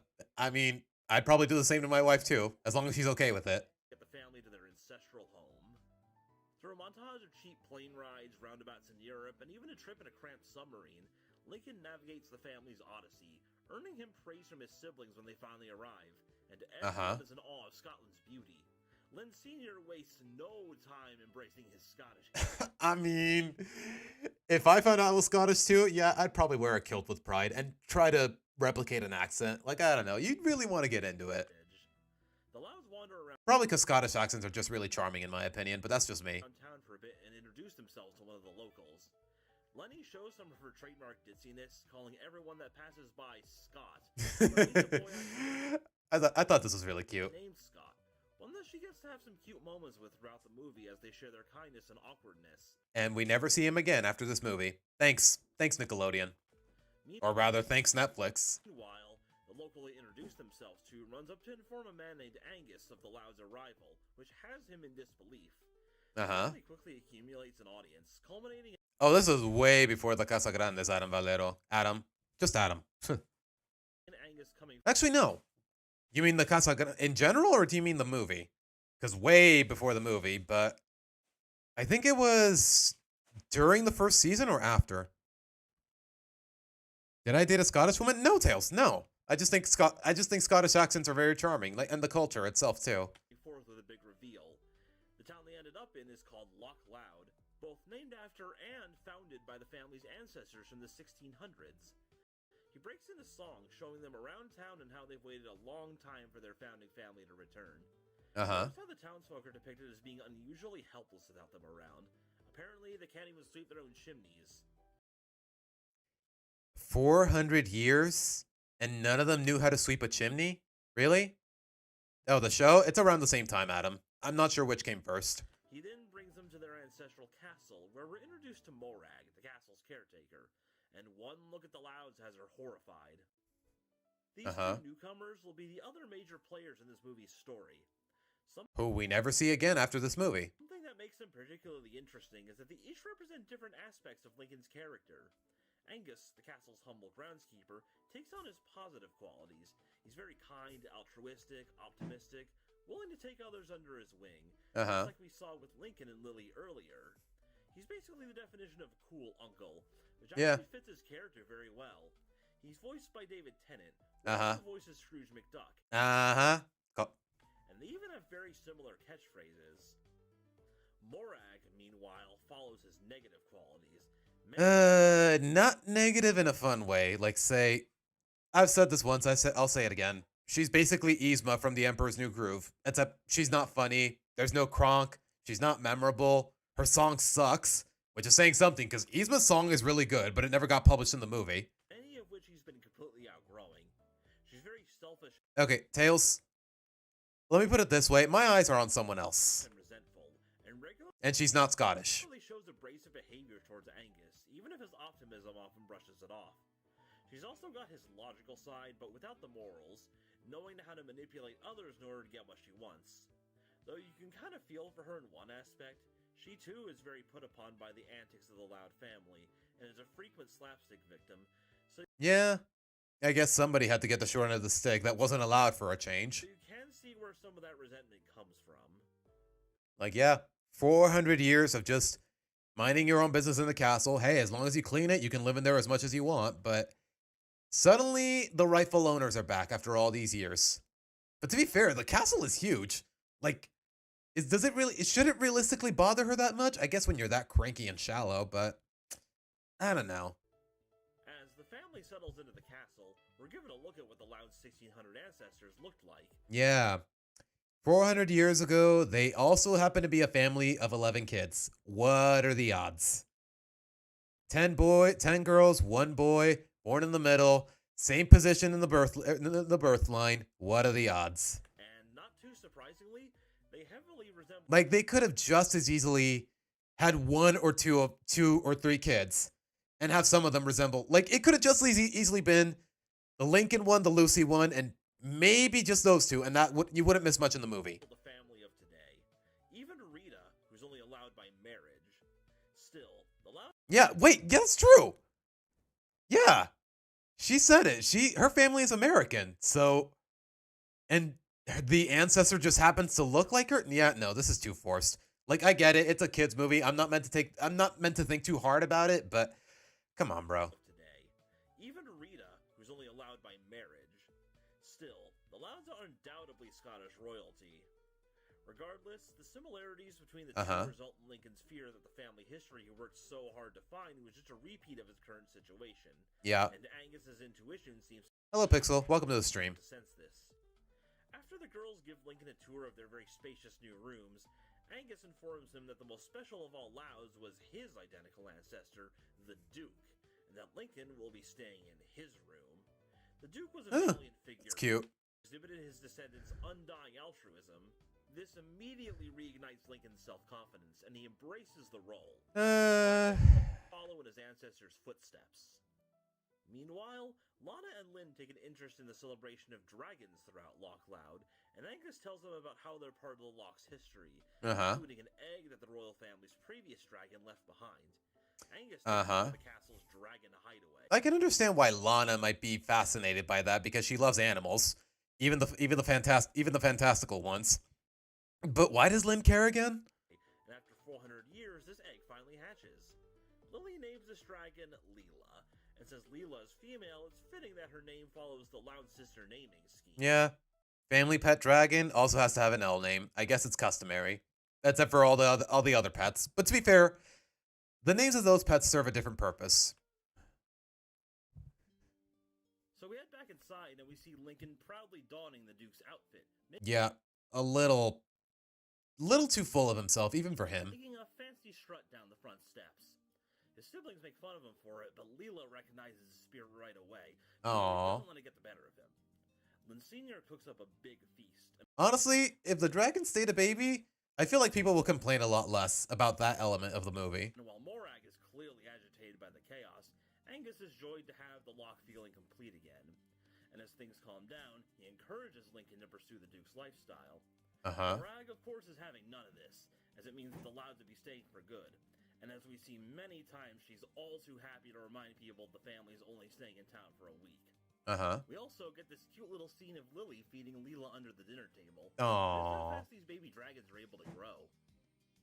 Seriously though, she should have stayed a baby. That's all I'm saying. Now for another one of those controversial fantasy elements. Late that night, Lucy desires to meet an ancestor, and we get to see her summon a ghost for the very first time. Okay, in terms of the timeline, is this the first time she ever managed to use actual magic to, like, let alone communicate with a ghost? Because I feel like up until this point, there was a logical explanation for it, or it was all just in Lucy's imagination. Cut to the family waking up and getting introduced to Lucy Loud, who mentions that it's nice to finally be home after 400 years. And this isn't just some throwaway line about visiting from the afterlife. Morag makes a notable slip of the tongue earlier that the Louds were driven away forcefully. They didn't simply leave on their own accord. And the next morning, she revealed that her ancestor Aggie was the one to do it.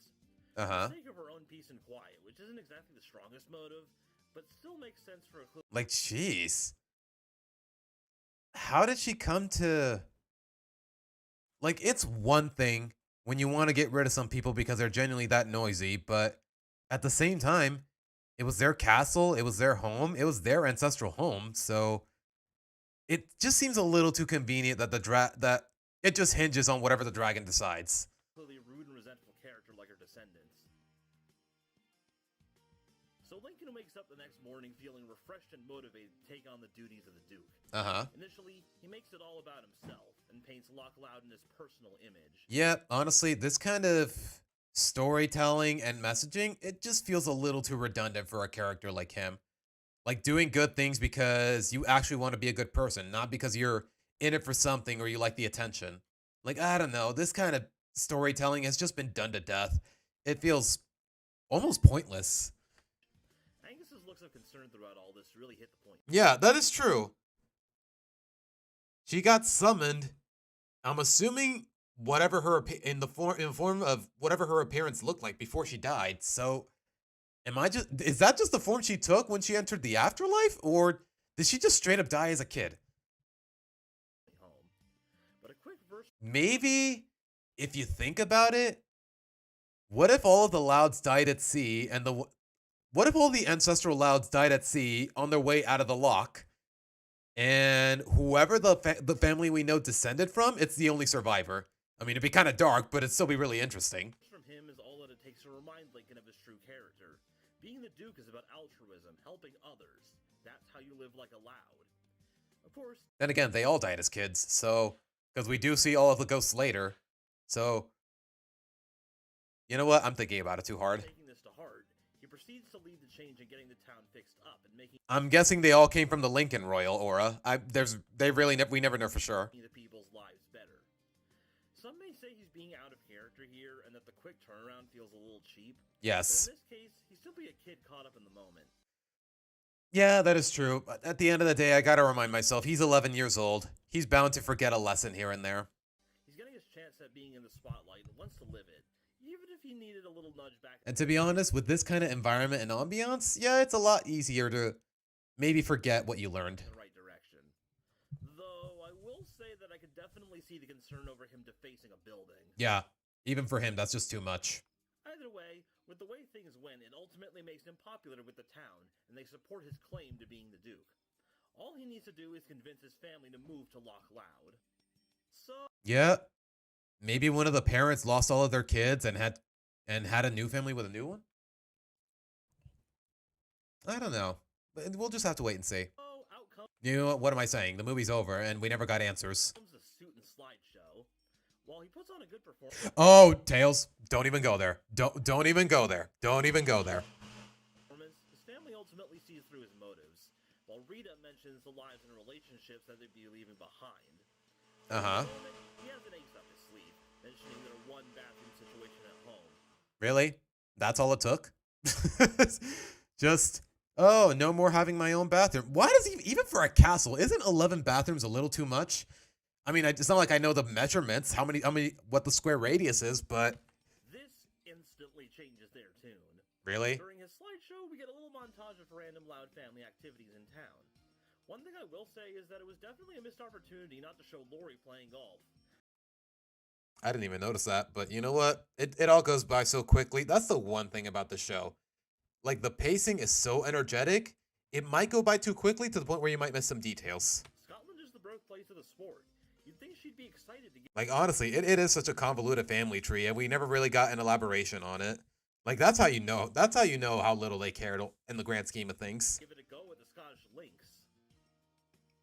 Anyway, we cut to the grand coronation. Everyone's gathered at the That is castle, true, and Swampsuit. Lincoln's happy to see his family show support for him.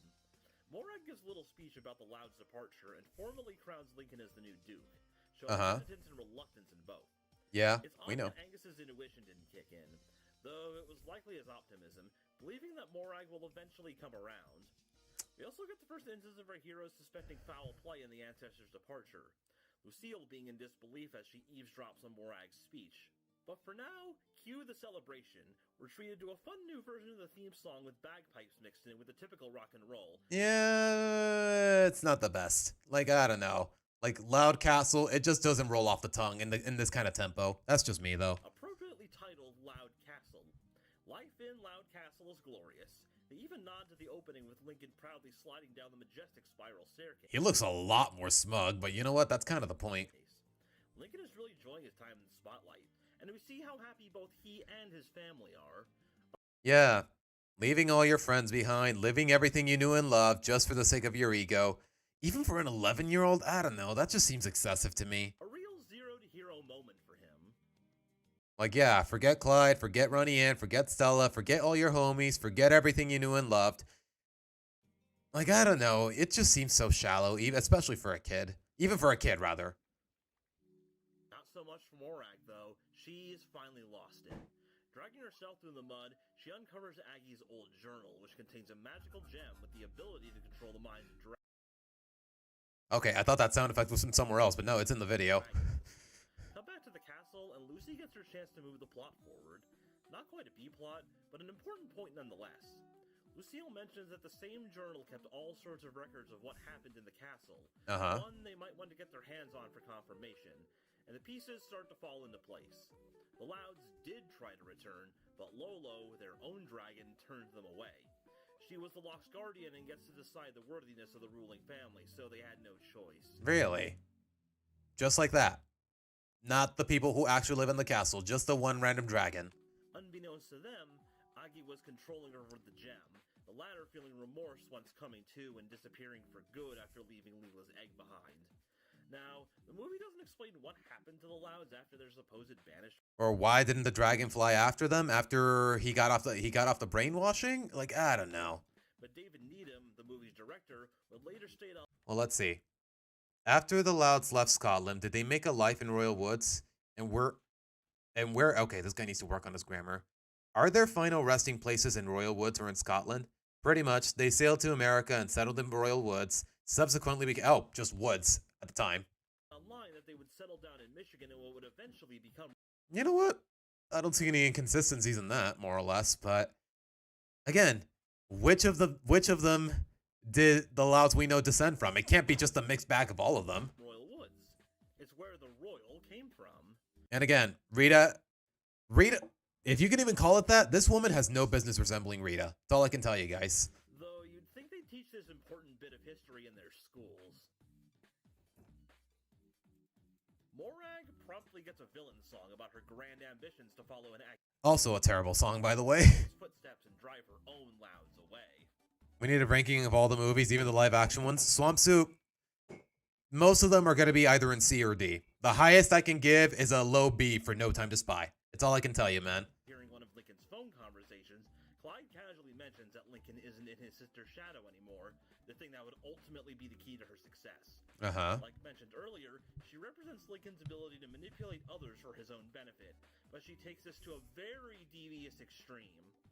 Step 1. Subtly encourage the Loud sisters to perform in town, resulting in a parallel to their near celebrity status. Strike right at the heart of Lincoln's insecurities and break his confidence. Step 2.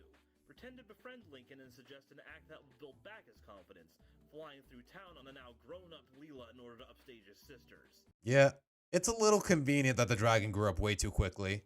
Finally, Step 3. Use the Dragon Stone to take control of Leela behind the... Or, do you take pleasure in torturing me? I am not ranking all of the abysmality that is the Really Loud House. Thank you very much. ...scenes that cause town-wide destruction, turning the town against their new duke and pushing him and his family to leave. And No, Adam. 99% of it? No. It's really boring. It's uninspired. It's tacky. It's not funny. It's not It pretty much lacks everything that was ever decent about the original. and it goes without a hitch. Lincoln is absolutely racked with guilt and scurries back to the castle to hide in his room. The rest of the family shows up to console him, and in resonance with the show's themes, no matter what happens, they love each other and are always there. They even agree to help him rebuild the town once things have calmed down. And as for the townsfolk, as Angus put it, if it's one thing I know about our people, is that they don't keep a grudge. That's convenient. Or again, maybe he's just being too optimistic. Sadly, his optimism fails him again, and the Yeah. Louds head for home with their heads low. Morag immediately seizes this moment of instability, burning the Yeah, right then and there, Angus should have been like, okay, this is a load of crap. The moment they're gone, Morag wants to take the title of Duke. Like, yeah, how do I know she wasn't in on this? the evidence in Aggie's diary while committing to a takeover of the Loch, crowning herself as Duchess under the guise that it was the Loud's desire, and to much fanfare of the citizens. Yeah, even with his optimism, he should have been able to smell right through the bullcrap. Angus is forced to crown her in ceremony, but his more passive and optimistic nature finally breaks, pushing back against Morag's takeover and exposing her lies to the populace. He did, but you could have done this before crowning her, you bozo. Hostile, she enacts a hostile takeover herself, calling in a fully grown and thoroughly brainwashed Leela as her big stick, forcing everyone in line. Uh-huh. In the end, Morag got everything she wanted and then some. Yeah, what? There is like... I legitimately lost count of how many times we've had a shot in a bathtub, now that I think about it, in this movie. Fortunately, though, Lucille recovers the diary before it's... Like, yeah, I thought she just wanted peace and quiet. Now suddenly she's power hungry? Like, why is her motivation suddenly so completely, more or less completely different? lost to the flames, intercepting the Loud's frigate and informing them of the true nature of the situation. Who knew Lucy of all characters indirectly saved the day? Now, I mean, I'd believe it. Lucy has come in clutch every now and again. Lincoln shows great regret for letting Morag fool him and manipulate his feelings. But even on a situation of this scale, he shows his true character. To be honest, though, the character arc in question, it never really comes full circle in this film. Like, he never comes to the realization that, okay, you know what? Maybe I was a little too attention-starved. It's my fault we're in this mess. It's just, no, it's all Morag's fault. Screw her. We gotta get her back. Heading back to the log to fix his mistake. It's been a part of his character all the way since season 1, but here it shows how far he's Yeah, that is true. They didn't even know dragons existed, did they? I guess they just gotta suck it up. They don't. Morag's not really giving them a choice. come. In the early days, he'd had to utterly embarrass himself or drag himself down in the process. But through his own ambition, these solutions became more and more dignified and mature as time went on. Yeah. And now it gives him a chance to be the hero he's always wanted to be. It's Lincoln at his core. You're always helping us, now we're going to help you. I mean, okay. I guess in that kind of context alone, maybe it does work. The siblings and Lucille return just as Angus is leading a mass evacuation of the town amongst the hostilities. He's relieved to have them back, but laments that it's likely too late. But Loud ingenuity kicks in, and to get that scepter back, they need to feed Morag. You know, that is one element I did not hate about the climax. Just using his tactics, using his man with the plan shtick, more or less, just to distract the dragon long enough. Morag's biggest weakness, her temper. After what she did to him with his confidence, Lincoln is about to give her a taste of her own medicine. You know what? Props to Lincoln for actually being perceptive in that regard. That would be in character. Furious, Morag confronts the family with Leela, but with Lincoln leading the charge, the girls give her a blast of what she hates most. It's this moment that shows how high the stakes have gotten. Unusual for the Loud House, but definitely appropriate for a big, epic movie. I mean, yeah, it's still, in the grand scheme of things, the plot could have been a lot different and to the point where it didn't need this, but let's humor it. She nearly kills Lucy twice right then and there. But thankfully, it's the distraction needed to allow Lincoln to board Leela and make a beeline for the scepter. The two wrestle for control, and the ensuing scuffle hurls them right into the walls of Loud Castle. Angus and the family finally catch up with Link, only for Morag to corner them. Uh-huh. Believe it or not, she was truly about to kill them in that moment. Uh-huh. It only stopped when Lincoln threatened to have the crowd. Yeah, so much for just wanting peace and quiet. Now you want them dead. Like, how did she go so... Like, how did she suddenly get so power hungry? Like, it just doesn't add up too well. Incinerated. Also, to be honest, like I said, guys, the performance and the character overall has been really boring so far. She proceeds to drive Lincoln toward the nearby cliff in an attempt to recover the crown, and it's here that we really see the contrast of their characters. He tells her that tyranny and coercion are not the way to get what you want. Yeah, that was kind of a given, even as far as you're concerned. Even you didn't force your way into being the Duke. You were kind of annoying and persuasive, but tyrannical and coercive? Not really. Being self-serving and self-serving alone isn't the way to get what you want. Sure, Lincoln has used similar tactics in the past, but he has a moral compass. They're a lot more inconsequential than whatever this is. And never lets things go too far. And Okay, to be fair, though, he did abandon a toddler in a moving train. At a mall train, but still. is always endeavoring to make things right if he does. He's a kid, he makes mistakes, but he never lets those things control his psyche. And again, like I said, they're not consequential to the point where it's problematic. Imagine if he gave into his resentment and his selfishness came back in full force. This movie can almost be seen as a... Which one would have been a better main character for this movie to learn that message? Like the idea of doing things because you want to be a good person and not because you like the attention? I think it would still be just Lincoln by default. Maybe Lola, but honestly, it would be... What are the odds people are going to care enough to give a movie revolving around Lola in particular. Like, I don't know. I don't think Nickelodeon would be down for that idea, let alone the audience. Even though Lola is the best Loud sister, in my opinion. A microcosm of making the case. Imagine if Lincoln decided to throw his sisters under the bus for that big, shiny trophy instead of making things right. I mean, to be fair, Aura, where would Lisa have the resources and the materials to build that kind of robot, even with her ingenuity? Just because she's smart, it doesn't mean she has everything. Much lower stakes, but it shows that his moral compass is the big kicker that separates the two.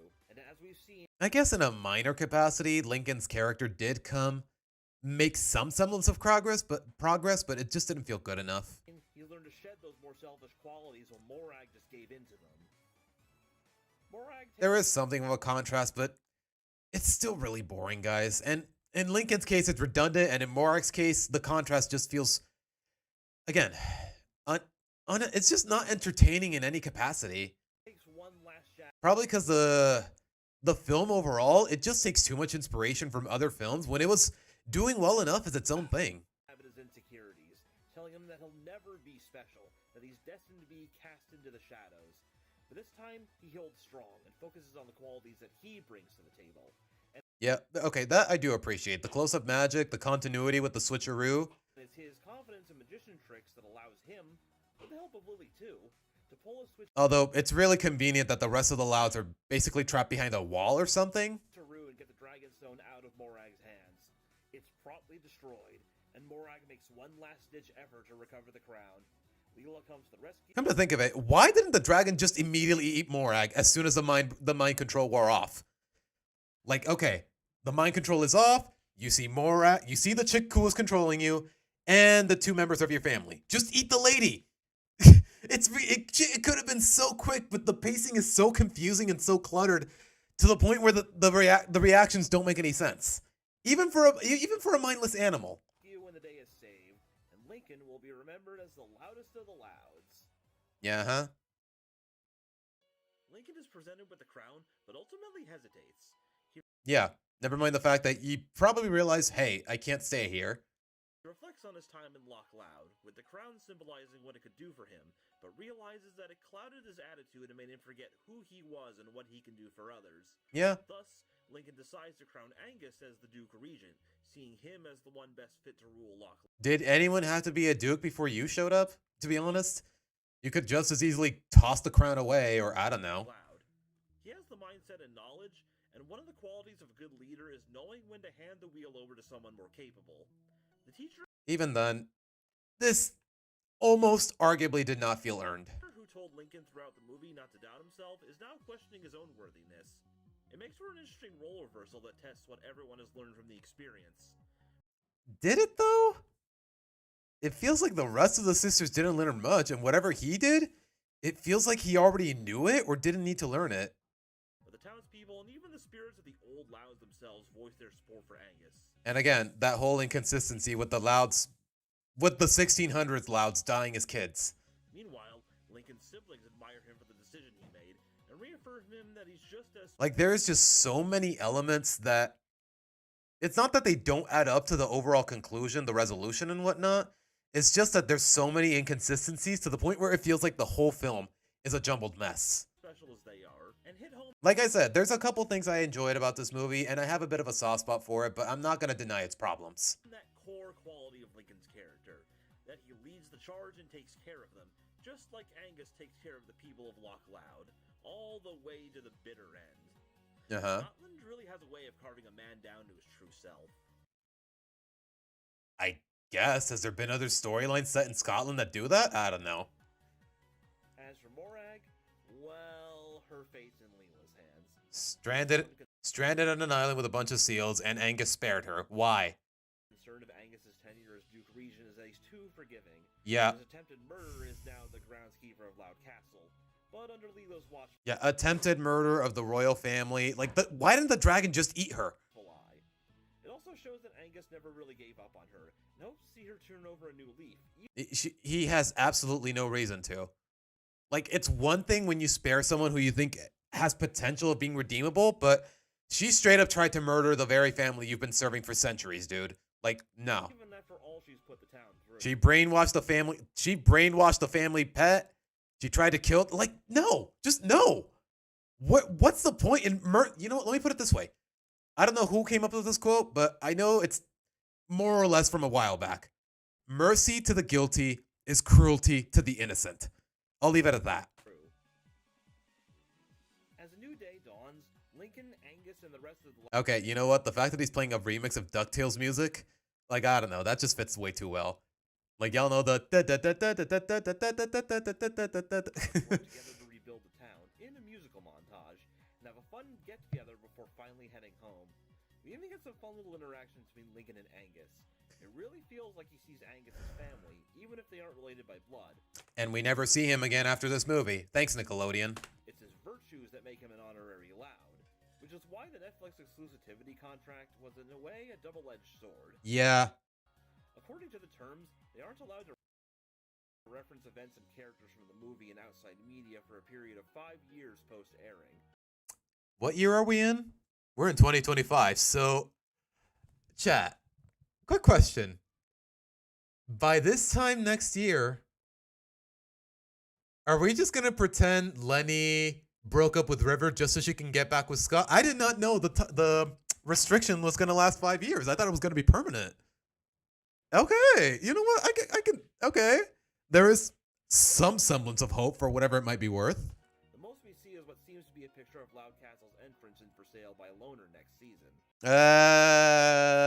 Is that really what that is though? It could just be a generic castle. I'm just saying. All-Star Brawl 2 managed to get around this, though it's possible the contract... Really? I did not know. Wait a minute. They brought in the stage, but they forgot the protagonist? What? Okay, I see you, Nick. I see you. Video games new accounts. I'll Miss You Lad ends up being really on the nose. We have yet to see him get any acknowledgement in the subsequent seasons. Yeah. Not so much as a mention. Looking back, Lincoln goes through a very Sokka-esque character arc. Both of the Like, yeah. Okay, I guess that is one way to interpret it. But like, even in Sokka's case, it felt a little pointless.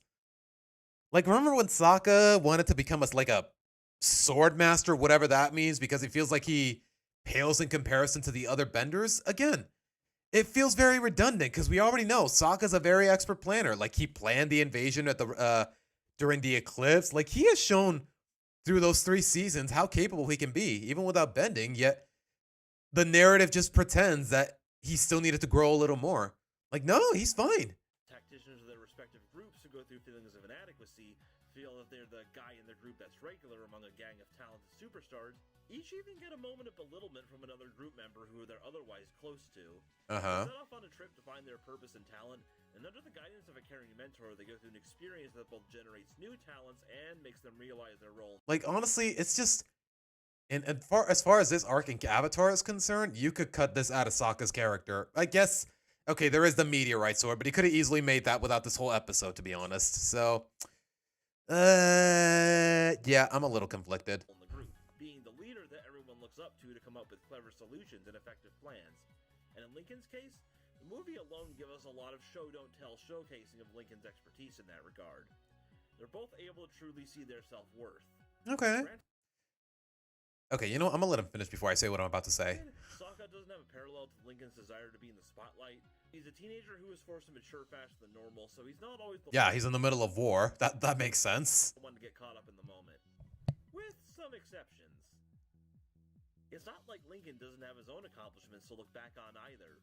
Winning the Double Dare in a Savvy Comic competitions, being on the yearbook committee, proving innocent and saving her job.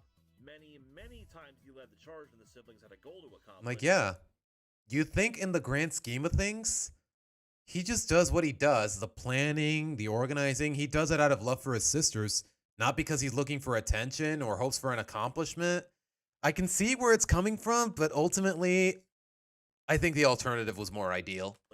Even in a messier outing like Kings of the Con, despite not getting the recognition he deserved, these are still... Yeah, he didn't deserve it at all. He screwed up. He tried to sabotage other people's opportunities. Like, not to mention, that was out of character in of itself. His character is getting the spotlight, being officially inducted into the A-Savvy canon, no less. These won't always get him put on the front of a newspaper, but it shows that he does have talent, even if it isn't a marketable gimmick or shtick that'll get him loads of online fans like, say, Luna or Lucy. Wait, why would Lucy? He's come to accept himself, and that's what matters most. I guess it's still too much of a stretch, though. And that's what this movie brings to the table. It's a touching and feel-good adventure with epic moments and plenty of substance. A great piece of media. I don't know. Sometimes it feels like it betrays the show's identity. Other times, and more often than not, the behavior feels out of character. The arcs and the development, it's either pointless, redundant, or both. For both kids and fans of the show alike. It's not gunning for a big Oscar nomination, nor is it trying to be a discussion Yeah, I can't think of a single Nickelodeon movie that has, to be honest. generator like The Simpsons, but there's nothing wrong with that. Not every film needs to make some kind of big statement. Like, yeah, It's okay I get to it. be a good time with a lot of heart. I can understand Was it, though? why one might be turned off by. I mean, to be fair, though, I can't say this is the kind of show that has a lot of heart, at least at this point in its runtime. Because keep in mind, guys, Savino got fired. This whole script was drafted by one of the worst writers in the whole series, if you ask me. So, to say that it has its heart might be too much of a stretch. Some of the movie's more out there elements, like the premise or the fantasy inclusion. On one hand, I appreciate that I'm more or less watching a review that's optimistic, because let's be real, guys, the rest of them are pretty negative. But I feel like he's giving it too much credit. But that doesn't mean that it deserves the negative reputation it has. They clearly put a lot of love into this. But what do you think? Like, I'm really mixed. On one hand, yeah, it still has its problems. On the other, there's a couple things I like, but for the most part, yeah, it's a lot of things I dislike. Do you think the movie was fun, or you're more critical of its ideas? Let me know in the comments, and be sure to pack your school bag. Season 5 is on its way. Oh boy. Season 5 is going to be a doozy, bros. That's all I can say. But alright, guys. That was that. That was the retrospective for the movie, and, well, what can I really say that I didn't say at some point throughout the video?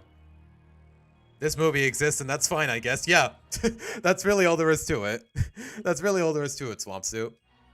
Yeah, the animation... But it's really saying something that even with a more generous budget, like the animation, it just somehow feels choppier than the original. Like with the original, like with the main series, like at the very least, it's a little rigid, but that's kind of the point. I think it plays into the show's style, the whole comic book style, more or less. So, is Season 5 the worst? Not necessarily, Adam, but it's the start of the worst. But alright, guys. With that being said, that's really all I can say for now as far as the show is concerned. So, and I do want to get into the DLC, so I'm going to set up the Switch, I'm going to take a bit of a break, and I'll be right back.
Okie dokie, guys. I'd like to believe that everything's going well enough, but let me double check. Okay, we're good. And with that, we kill the music, and we're off. And guys, I did grind the next ticket, so within the next 5 minutes or so, we might see a new Mega Evolution. Please do not spoil them in chat. It's all I can ask you guys. How long will we go through the DLC today? Let's see. How long have we been live for? About 2 hours. Wow, it's been 2 hours already. I mean, to be fair, we did react to 2 videos. Probably until 5 or 5:30. We'll have to wait and see, Swampsuit. Like, it's Sunday.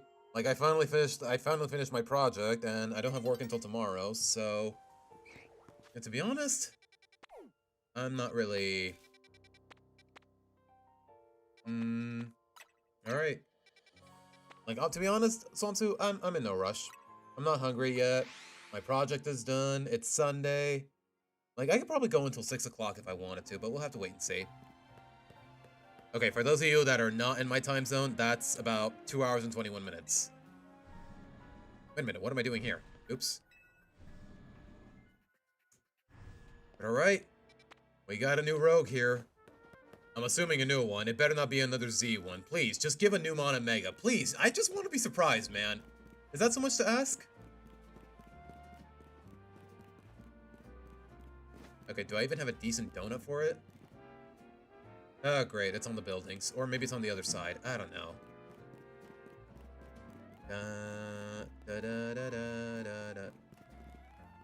Okay, am I crazy or is the capture card crackling? Do I react to my videos because I care about them and their quality, right? Yeah, more or less. Self-reflect. See if there's anything dumb I said or anything I normally wouldn't agree with. I want to see the quality. Like, I don't know. Like, I just want to criticize myself, more or less. And I mean that in the best of ways. And also, the capture card is crackling, so... Hang on. I'm gonna reset it real quick. Give me a moment, guys.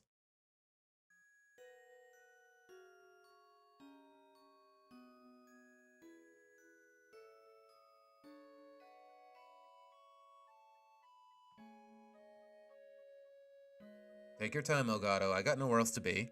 Take your time.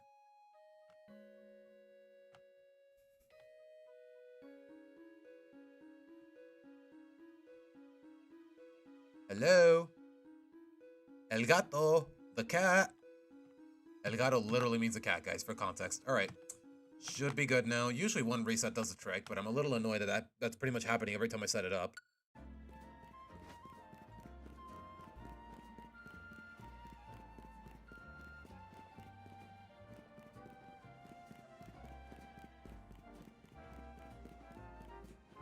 Yep, it's on the rooftops. Great.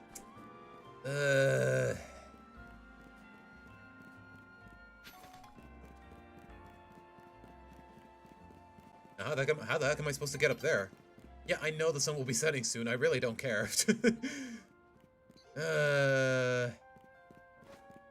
Okay, there's an elevator. Maybe we can work off of that. Da da da da da da da da.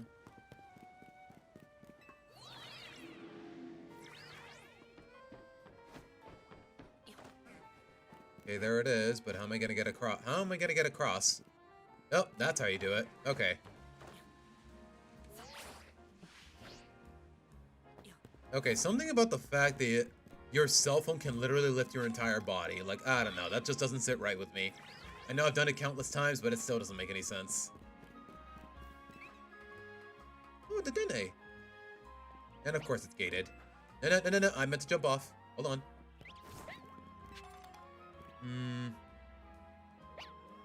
Okay, where is it again? There it is. Seriously, how the heck am I supposed to get up there?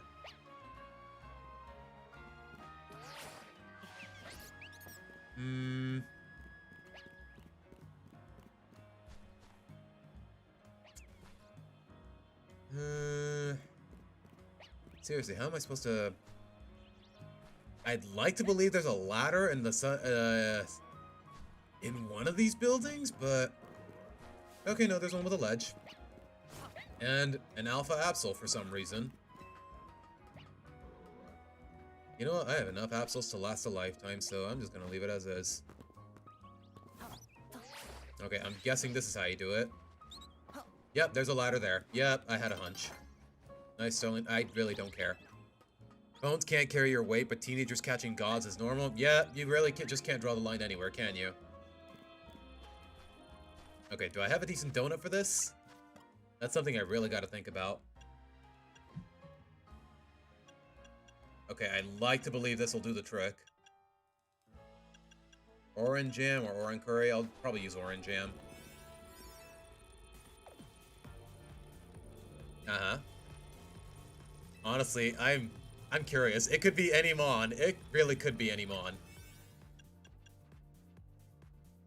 Just give me the one that gives me the most time. Okay, that'll do. Don't forget about me. Uh-huh. Like, the Mega could be a different typing. Who knows what the Mega's gonna be? I'm excited, guys. Just seeing a Mega Evolution blind, it's one of the best feelings you can get in this franchise nowadays. And back in 2013. No way! I'm lying, guys. I got spoiled on this one. This is one of the ones I got spoiled on. Why? This blind reaction, I would have popped my heart out, because Staraptor is my favorite out of all the first route birds, man. I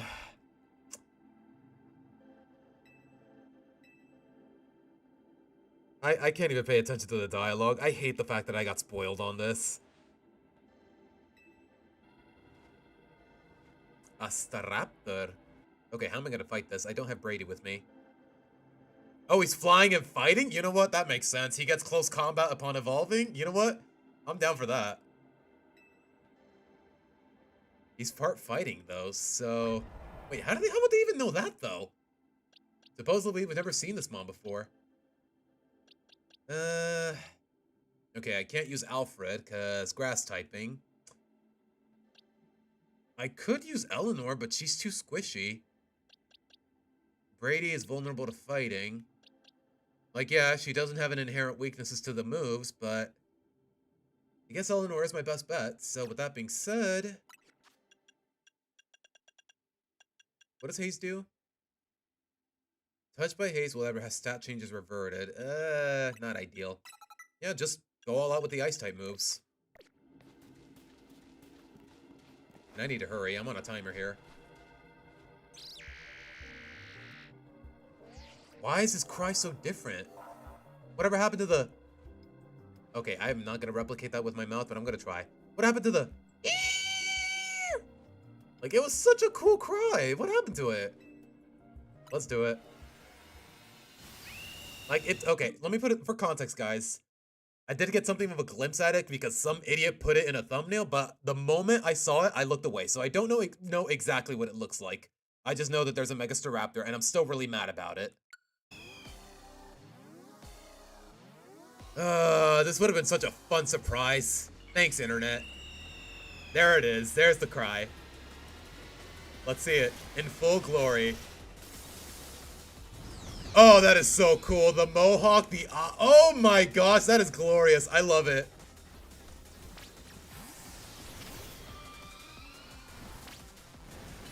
Oh, he's gunning for me. Oh gosh. Oh gosh. And it's chasing me.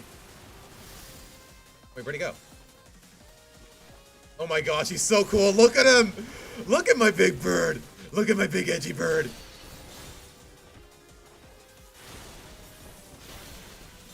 Okay, is he gunning for me?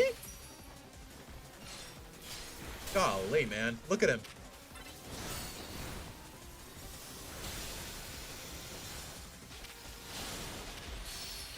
Oh my gosh, the color scheme, the longer hair, the eyes, everything. Okay, I love him. I love him. I want one. I want one. I'm sorry, Ricochet. You're probably getting benched. This is too cool, man. Look at him. Oh gosh. I'm guessing that targets me. Okay. We got Megas. No, wait, nope. We can't Mega Evolve yet.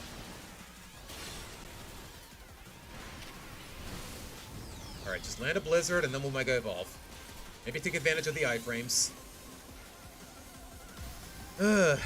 Looks like a Paradox form, and I mean, yeah, it does look like a past Paradox, like something out of Scarlet specifically, not Scarlet and Violet, Scarlet. Okay, back in the ball. I don't know what he's doing. Yeah, just keep running. Oh gosh. Okay, just dodge roll with timing. That's all you gotta do. Ow.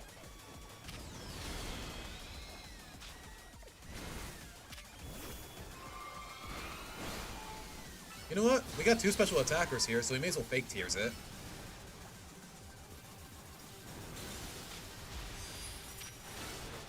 Oh gosh, he's gunning for me. But it looks so cool, man. Look at him.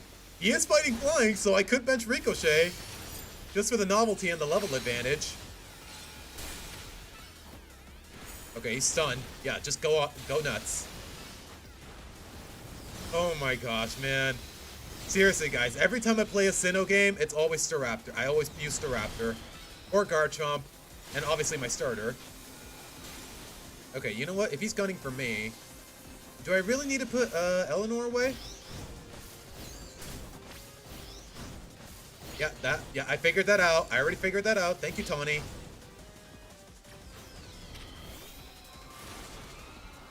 Okay, we are halfway through the health bar, and I'm still... We still got plenty of time. He's gunning for me again. Yeah, he's not really going for Eleanor, doing much to Eleanor.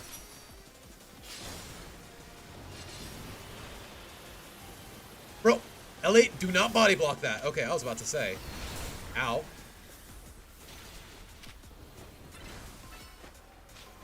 Oh my gosh. Those eyes, man. They're staring into my soul. Okay, hold on. I need to heal. I need to heal. Nope, there she goes. Crud. Alright, Rico, you're up. Literally just take down your replacement.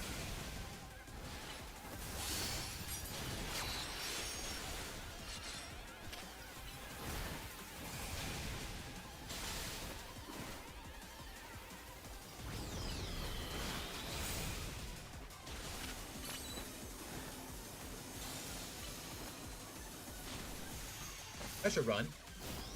Ow. I am timing those dodge rolls terribly. Okay, we're still good though. Okay, the dodge window is really generous. I should be mega evolving. What am I doing? Wait, I just realized Karina's also using a Hawlucha. That's cute. There you go. Yeah, Swampsuit. You might just look back at the VOD. You'll pretty much have my opinion on it. Okay, yeah, I'm definitely catching him.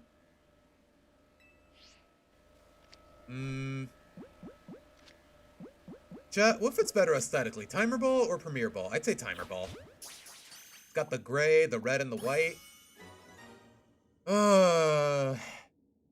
Childhood. Staraptor is a childhood icon for me, guys. And again, so is Rey Mysterio, and I'm benching Hawlucha anyways, but still. It feels a little shallow, but you know what? If I don't get Mega Empoleon, I can live with this. Staraptite, that's still really silly.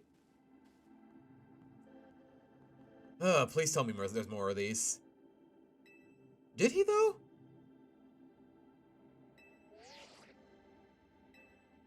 We saw the rogue reading disappear. Yeah, we know. What?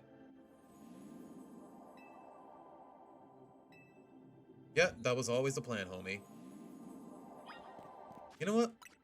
Hold on. Focus Blast. You're a physical attacker. Why do you have special moves? Okay, we're definitely changing that. What nature are you? And you're adamant natured? Yeah, okay. It was meant to be. It was meant to be. It was meant to be. I'm sorry, Rico. Nothing personal. It was meant to be. Dual Wing Beat? Wait, did Staraptor always get that move? I don't think he did. He won't be able to relearn it? Yeah, nope. Why would he ever want it to begin with? But to be fair, okay, you know what? Rico, you did carry this fight, so at least do me the honors of breaking the ball. Eleanor put in work too, but at the end of the day, you both did the work. Somewhat winner. It was a coin flip. Uh-huh. Uh-huh. Uh-huh. More berries, can't really complain. And better butter, I guess? Oh gosh, I wish Boot was here. If it's I swear to everything, if it's called Mega Butter, Boot and I are gonna lose our minds. Great butter. Is the last one just straight gonna be called Mega Butter or Ultra Butter? Oh, gosh. Again, it makes no sense that we got this, that there's butter in this alternate reality where there's no civilization. But alright.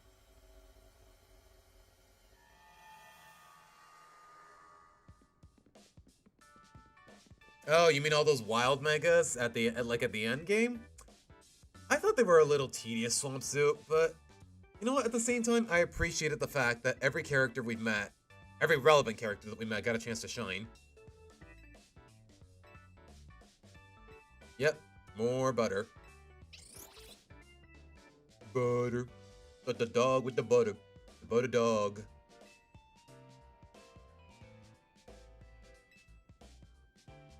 Okay, seriously, can Tawny make anything other than the curry croissants that she's been showing us? Apparently not.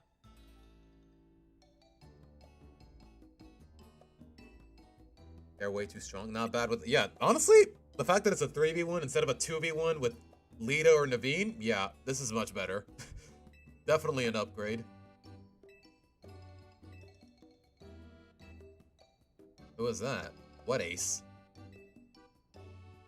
When you pass through a distortion, it appears they receive a portion of the power that Hoopa gained from eating it. Yeah, we already knew that.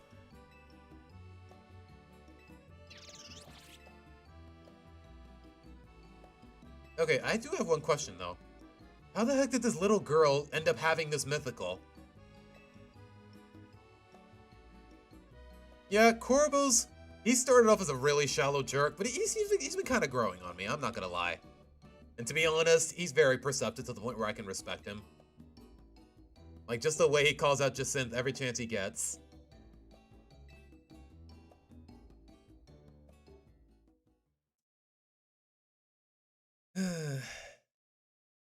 Okay, can I deal with a Mega that hasn't been spoiled for me, pretty please? Uh-huh. A voice calling faintly from it, but who though? Why do you want Rayquaza so bad? Who is it for? Like, I wish she would, after all we've done for her, you'd think she would tell us. Yep, more donuts from you, Donut. I love using donut as an insult. It's so affectionate, but also very degrading. Like, just think about it, hypothetically. You freaking donut! Clean that up!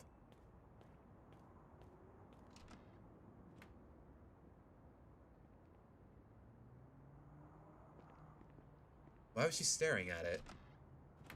Ooh, you know what, whatever the mystery is probably gonna be disappointing. Or just underwhelming. Like, okay, some crazy Mega Evolved legendary. That I actually did get spoiled on, mind you.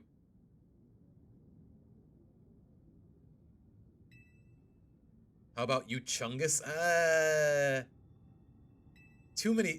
Not too, okay, it's the same amount of syllables, but still.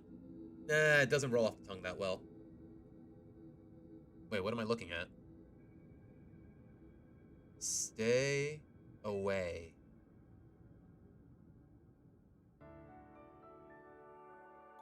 That was very ominous, but who was talking to who and where? What? It's way too ominous to the point... Wait, it's way too vague to the point where it doesn't feel that ominous.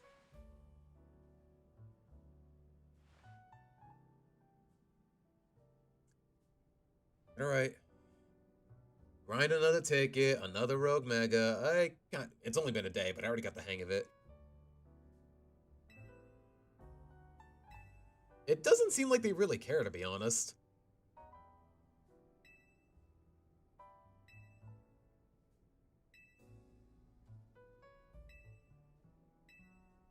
Uh-huh.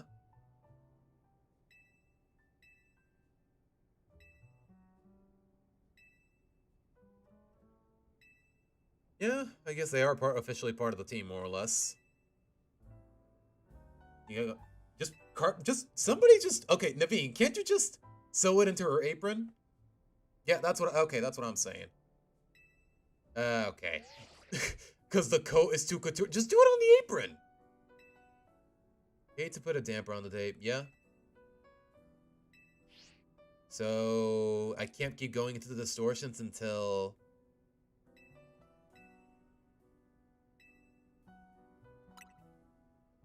The sights of Lumious instead of twiddling our thumbs here. Can't be satisfied shutting me to... Uh-huh. Well, that's cute. Yeah. I guess our hands are tied, more or less, so let's just enjoy the day. I can think of another pastry insult. What you got in mind, Tails?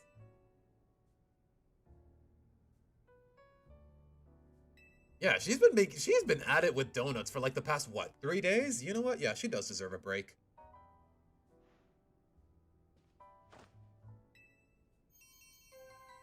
Oh, I guess I have to tag along, more or less.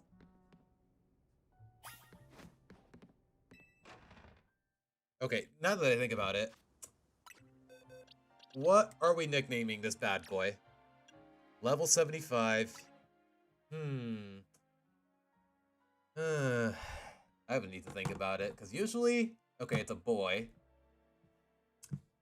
The last time I had one of these, I nicknamed him Corduroy, because he reminds me... The red hair, it just reminds me of Wendy from Gravity Falls, and she's my favorite redhead. But it's a guy, so... I gotta think this through. Nah, too on the nose, Swampsuit. Like, Ace Pilot is a flying type. It's a bird. Who's never heard that one before? It feels a little too basic. Is there any other redheads that I'm a big fan of?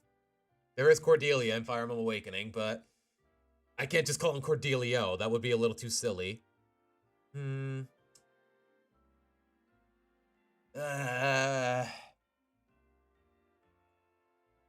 I don't know, chat. I'm open to ideas, more or less. You know what? We're just gonna leave it. We're gonna leave it on hold for now. If anyone can come up with something I really like, then I'll do it. But it definitely takes time. You can't rush art. Know what I mean?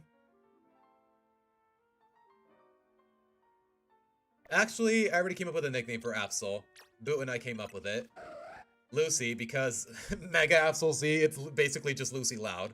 And honestly, it fits. The hair covering the eyes, completely black. Like, I don't know. It fit way too well. We're just looking for a nickname for Staraptor here. We got some medium ones. Do I have a donut for it?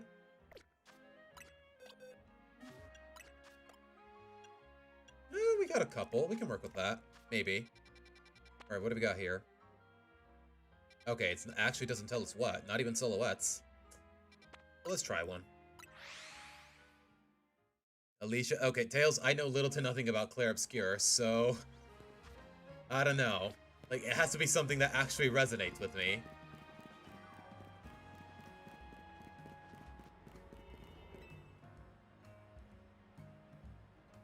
Wait. Was there always Mime Juniors here in Kalos? Swampsuit, Mega Empoleon is really all I look forward to. And maybe Mega Flygon. Don't tell me if it's actually there. That's all I can tell you.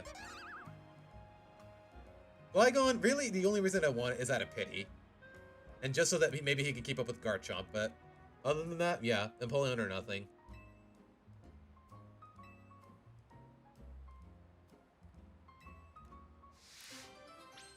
First big job. You're ready and willing to lend a hand. You know what? This can wait. Honestly, Tails, that does fit. Axel does fit. The hair and everything, but... Axel? He literally fights with fire. It doesn't really fit him too much in terms of combat, but...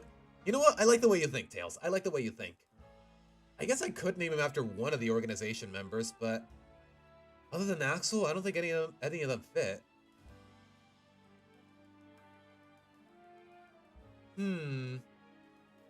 I don't know. You know what? I need to see the Mega design as a whole.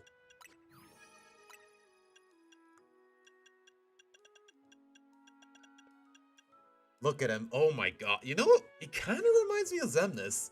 With all the gray around him. Oh my gosh. He looks so... Look at him. Oh my god. And the Mega cry. Hold on. Look at him, guys. The patterns on the wings. Like the extra long hair, like he basically has my hair, except mine is black, but still. the talons got sharper and thicker. Like, oh my gosh, this is gas, bro. This is gas. Golly. All right, no more screwing around. Okay, I guess I have to go to the museum, whether I like it or not.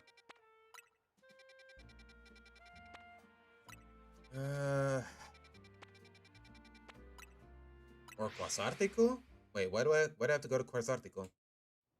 Strike Gore? Okay. Swamp Zoo? I don't know, man. Okay, seriously, what am I doing here? Okay, this is just about the Royale. Where's the museum? Jeez, hold on. Okay, there it is. Okay, there you go. That's all I needed to know. Did not know that the museum was all the way at the end of town. Tails, I have no idea what that is. Okay, I guess this is a mandatory side quest, more or less. If buildings were trainers, it wouldn't be a... Okay.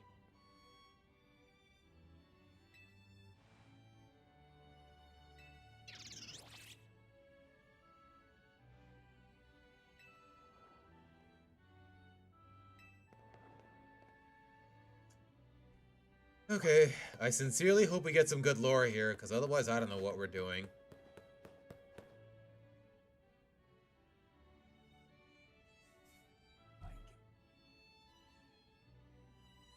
Isn't this Lavier City?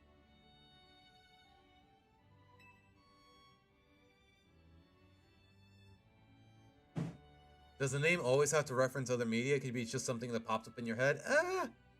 I mean, if it just pops up in your head, I feel like it would be a little too silly, Swamp Zoo, at least for my comfort. Yeah, it should reference other media, ideally.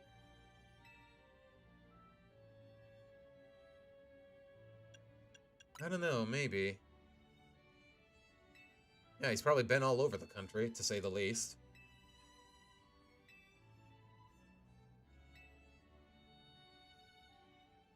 Your mama once told you the same thing. Who's your mama? You know what? Knuckles does fit Tails. It's a little on the nose, but I like it. I think in the grand scheme of things, Axel isn't too bad. I think I'm gonna go with Axel. Even if he's not a fire type. And he does glide in the air. He does punch. He is a fighting type.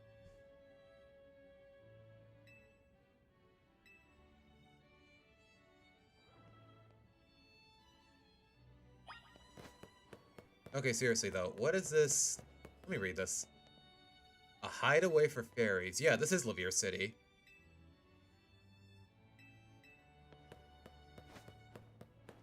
Or is it Lavier City? Like, I don't know. I say Lavier, but to be honest, to this day, I don't think we have an actual pronunciation. A hologram display of Lumios? Do we really care? Uh-huh.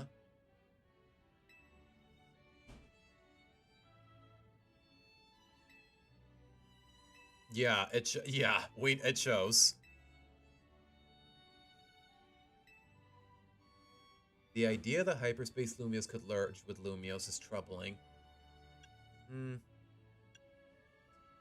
It'll be okay.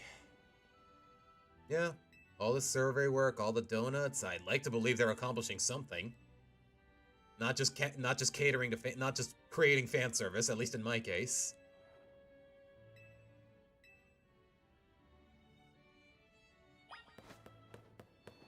What you looking at now?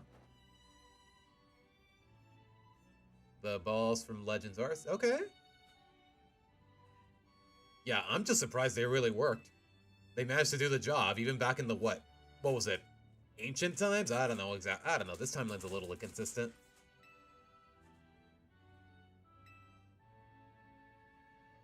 Yeah, that is true. Did she catch the Hooper, or does it just stick with her because she thinks she's cool?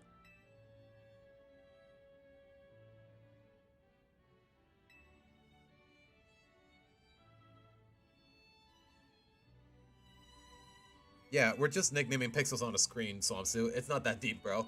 It's not as deep as I'm making it out to be.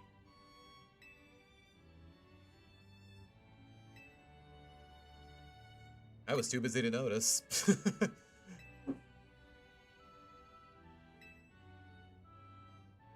your special coaching process?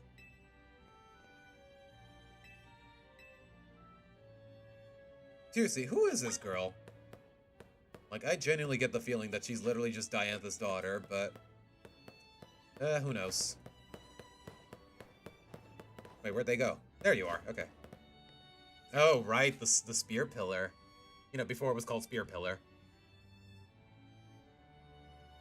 Or, I'm sorry, the Temple of Sinnoh.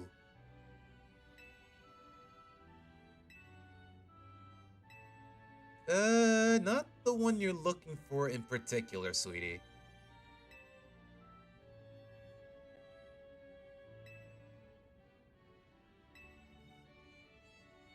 Yeah. How'd you meet anyways? About 6 months ago.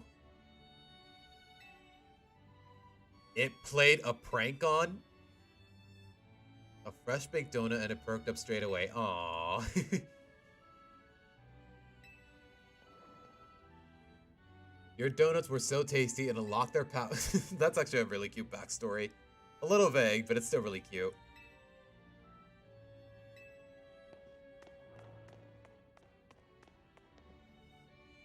Swamp Suit, to be honest, I still like it better than the original one. Like, I don't know, something about her going off about being the successor to a long line of Mega Evolution users. Like, such a dignifying position, and you mean to tell me the girl couldn't ditch the roller skates and the helmet? Like, I don't know, man. Like, neither of their designs are good enough, but this one's definitely better in my opinion. Alright, where'd they go now? Looks like they went back downstairs, but let's see. Yeah, here they are. Okay, what is this place? Oh, that's the tower in Shalour, right? Or am I tripping? Yeah, the Tower of Mastery in Shalour City. Not exactly. Uh-huh. Hung out with your grandpa, started to follow in his footsteps. Oh, okay.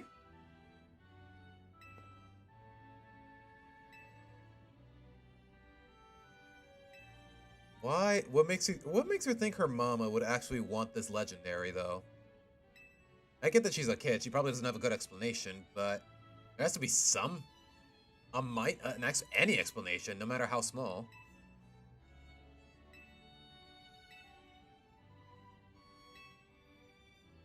Oh my gosh, Tails, you're right. That was the hologram from the original trailer. All the way back in, what was it, 2023? No, early 2024. As I remember, it was February.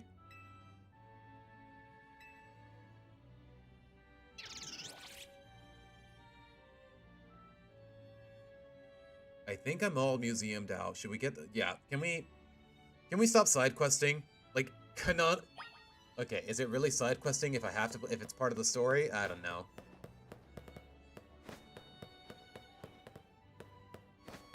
I mean, Swamp, by all means.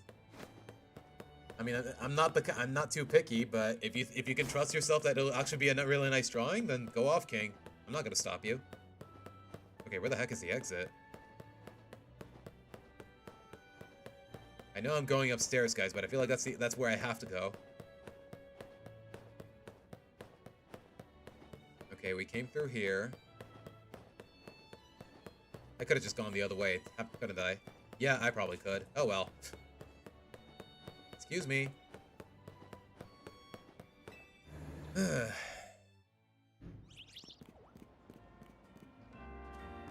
Although I will admit, I have no idea what Flip the Clip is. Wait, where'd they go? All the way over here? Really? Like, what's so special about this cafe in particular? You know what? Doesn't matter.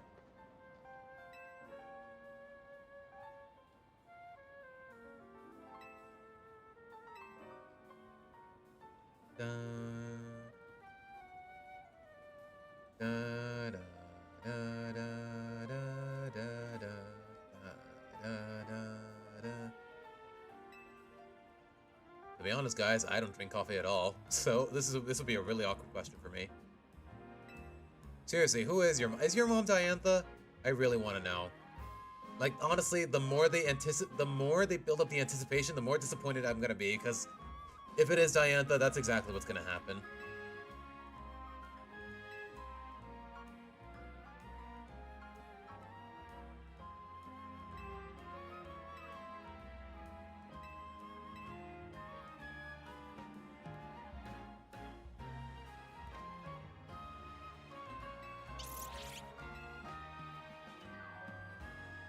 Uh-huh.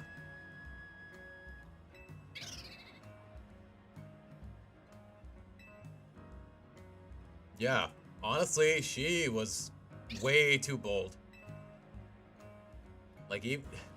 Yeah, she is not a trainer whatsoever, so I don't know what she was thinking. I get that she's a kid, but even then, some kids aren't that stupid. Especially the ones that actually know their stuff about this universe. I have no idea what you just said, but sure.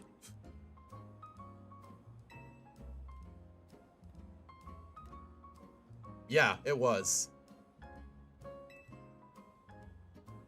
Was it though? I think I'd pass. Like, that's the thing though. Curiosity killed the cat. Or in this case, it could have killed the child. That's all I can tell you.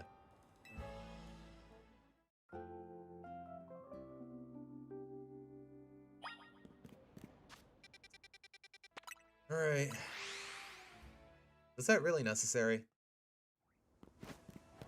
Yeah, I kind of hate... I hate them... Swamp Suit, I kind of hate both of them. Oh, everyone's here.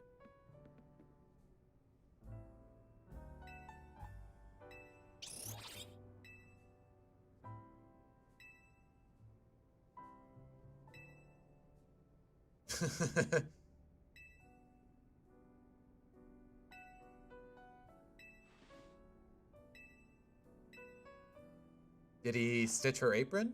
Hey, there you go. That's exactly what I was thinking.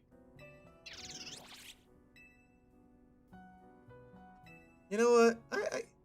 I'm not saying this franchise is known for its character building, but these little touches, they really do make you appreciate the characters.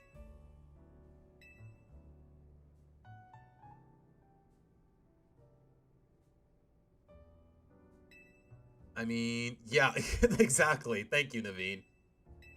It's not just me who thinks those stones look a little silly. Like, girl, you only use fighting types. Who are these stones even for? Hold on. You only use fighting types. Who are these stones even for? Like, green and pink? What fighting type do you know that has that color scheme? Like, I don't know. It's a little too vague for it to be compelling. Know what I mean?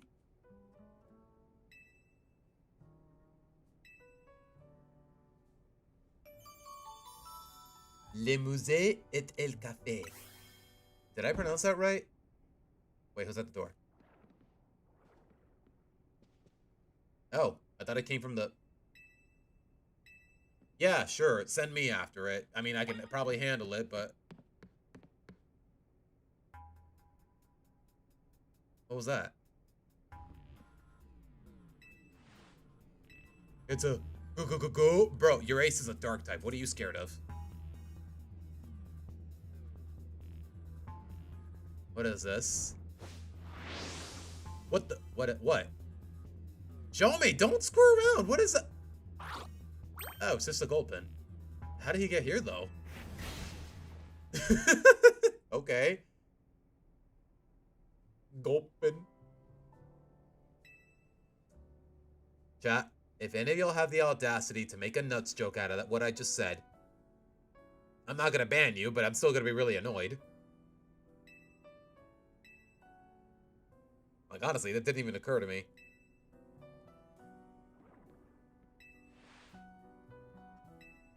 Yeah, I guess he really likes donuts too, but I'm not about to feed him.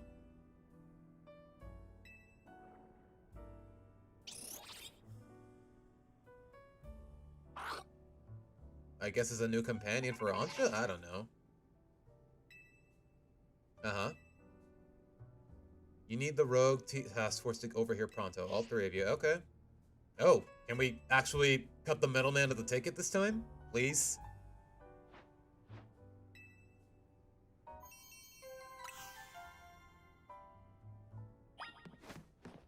Seriously, guys, I just want to meet more. Ultimately, I'm just in it for the megas. That's really all I'm here for it. That's really all I'm here for. I really wish I did not get spoiled on Staraptor, but he still looks really cool.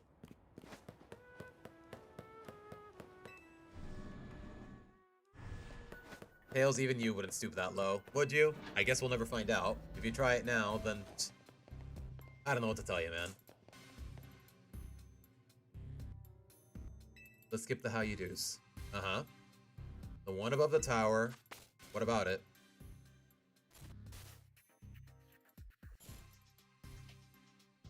Okay, and?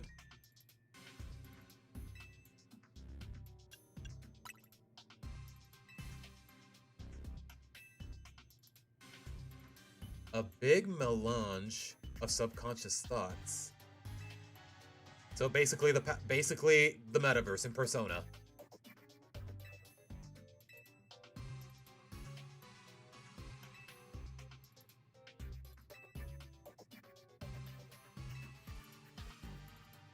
Lumios itself being reflected per se, but rather memories of it.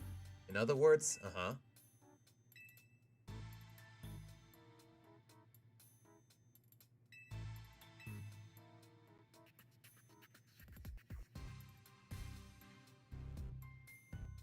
Uh-huh.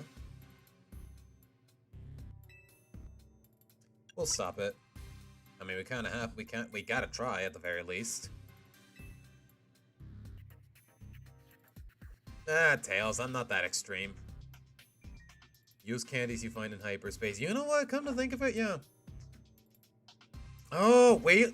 I did not even catch on to that. We don't get experience by going into... Oh, okay, that's kind of cringe. More Ultra Balls? Thank you. Okay, that really helps. I'd rather they be Quick Balls, though, just to avoid the battle. Although sometimes I kind of have to. Alright. Let's see. What about you, though? You know, I kind of want to try you out.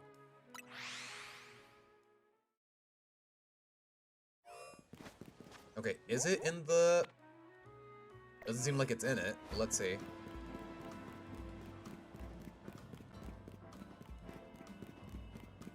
Yeah, it's not in the battle zone, thank goodness.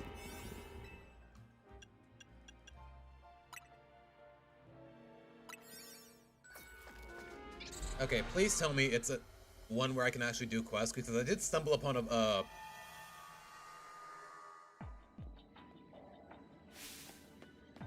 what is it? What? Okay, is this the one that I willingly spoiled myself on? It is. Yeah, okay, I've seen this one already, guys. Ah, man.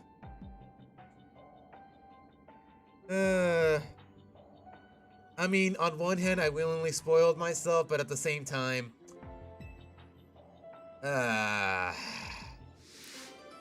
Okay, I did look at my home... Y'all know my homie, Glitch City? I did check out her stream. This is what she was doing. I was like, you know what? I'll stick for a bit, see if I can get a glimpse at 1 mega. Just to quell my anxiety for spoilers and whatnot. Just a little bit. But alright.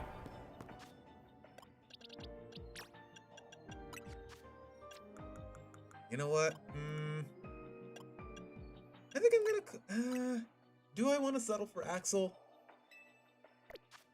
You know, if I'm this reluctant about it, maybe I shouldn't do it, but nah, it fits. It fits. I think it fits well enough. You know, I have a better... No, Axel fits. I was gonna say Lexaeus, like the other Organization 13 member, but he's basically an Earth. He's basically... His element is Earth. It'd be even less fitting. But alright, in terms of the team, yeah, I think Jake will have better odds here than Ricochet ever did. And you know what? He's part ice. I don't know why I'm even considering using Axel. I just realized a lot of this team is weak to either fighting or ice.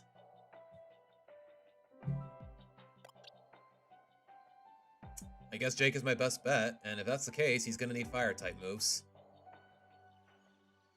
What nature did I make you? Come to think of it. Because we could settle for Charizard Y here if your nature is good enough. The nature is timid, but I think I gave you a mint so that it's neutral by the looks of it. So, yeah. We can mix and match.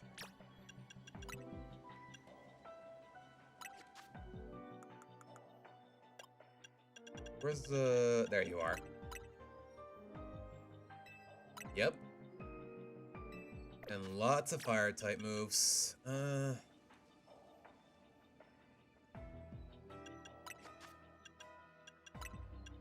I don't have to worry about accuracy in this game, so... Can I trust Char alone to handle this, though? And also, yeah, the clock's ticking, so... Okay, you know what? I'm gonna save. I wouldn't be surprised if I didn't stand a chance, but let's see. Cliff from Star... Tails, I know little to nothing about Star Ocean 3, and I don't know what I'm gonna nickname him. Wait, do I have to fight both at once, or are they gonna fight each other? I'm gonna be real with you guys. Crabominable? It's straight up the first time I ever told myself, wow, this Mon actually has a terrible design. And so far, I don't know, he's just so ugly, man, even in the Mega form. I guess the Mega does look imposing in a way, but the original, I kind of hate it. Oh, they're both alphas. Alright, Jake. Yeah, they're both targeting me. Just keep running, just keep running. Bro, I'm part flying. Okay, they're dumb. They're dumb. They're dumb. Yeah, fighting type moves and Earthquake? What are we doing, man? Okay, you know what? I made the perfect call with Jake here. It's a good thing I went with Y instead of X. And he one-shot me with Dynamic Punch. Okay, of course he did. Yep, okay. Bro, he just got out of the ball! Yeah, okay, I'm not surprised. I'm severely underleveled for this. This can wait. This can wait. It's a good thing I saved beforehand, because otherwise I don't know what I would have done. You know what? You can keep the donut. You can keep the donut.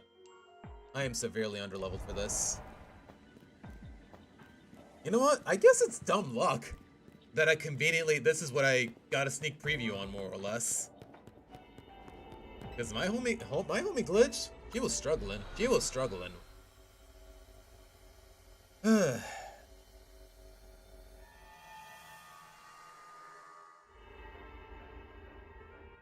know what? You can have it. You can have it. And apparently the distortion doesn't leave, so... I guess eventually I'm gonna have to do it, but I just know I'm not ready for it now.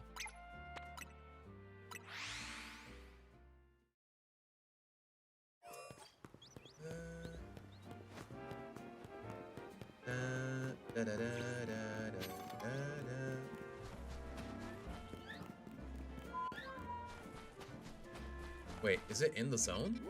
No. Okay, am I going the wrong way? Am I going the right way? Hold on. The heck did I mark? Okay, no, that's the quest.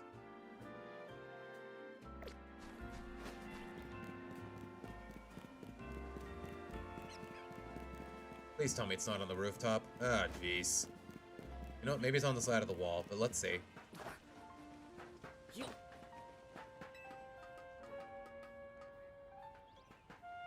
Steady.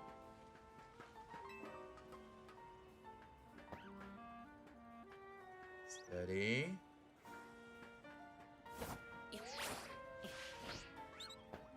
Okay.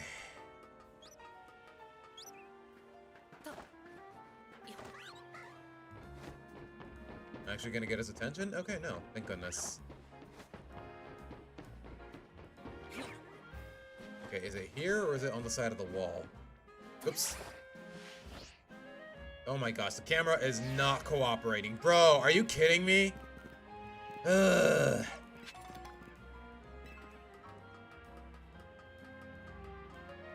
Okay, where the heck is it? Wait. No, don't.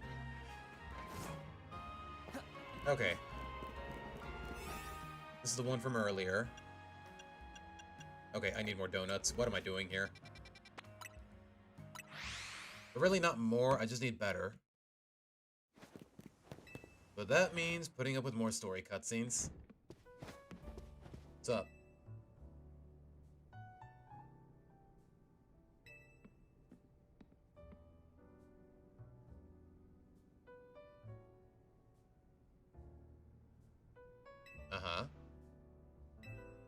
You know what? I got a couple that I don't know what to do with, so...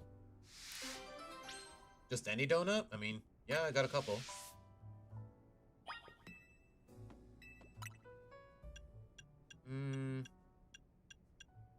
You know what? None of them are gonna help me, so yeah, let's just give him whatever. Does he want more? No? Okay, he's good. Oh, he gives me berries, okay. Only one, though? Okay, as long as it doesn't drag on for too long. Yeah, I don't hate it. And the butter just got upgraded, so yeah, it's a good thing I came back here.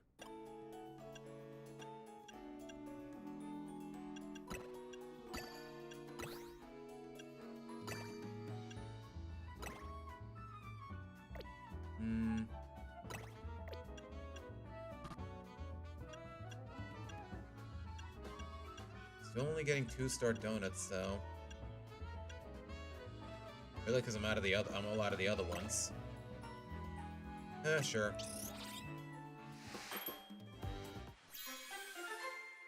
I guess the donuts are getting fancier, but ultimately I just don't care about the design. I just care about the really, I'm a quality over quantity kind of guy. That's really all there is to it.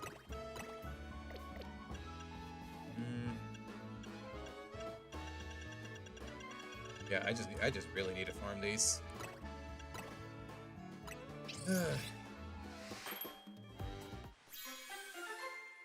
Is there any with a second form or evolution where you're simply indifferent towards it from the basic? I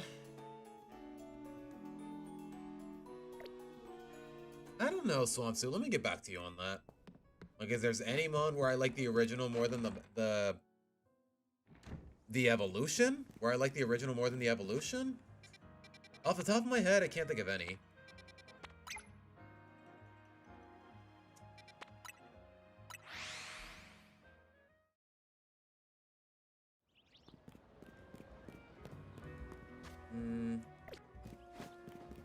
Alright, let's try this again.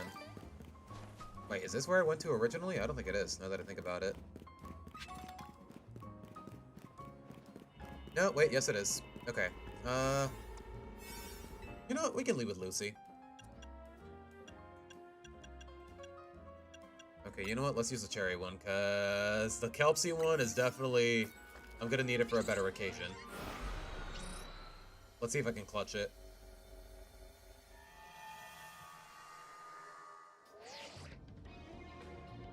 Strange... Yep. Seriously? There's trainers here too? Oh gosh, it's just never that simple, is it?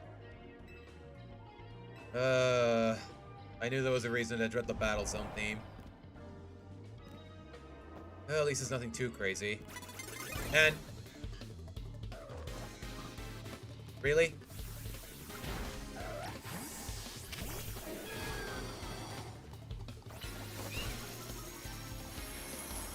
Can I just run and leave it at that? I don't know.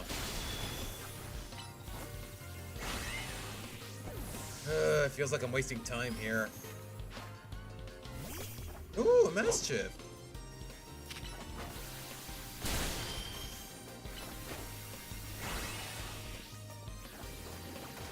By all means, keep taunting me, man. I have every intention to KO you. Now, if you'll excuse me... Okay, no animation, no nothing, thank you. Defeat trainers, knock out unaware opponents in one hit. Okay, nothing to do with balls, nothing with wild mons. Ah, jeez. Wait, can she see me through that bush? She has a Carvana.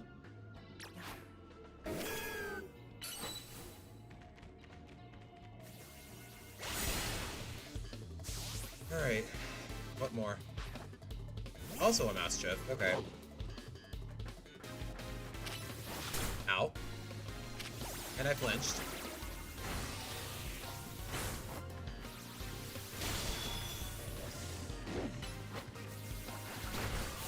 Okay, simple enough.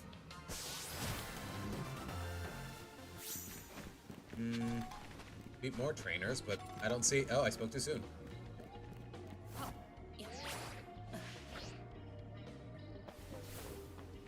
Alright, come on, Alfred.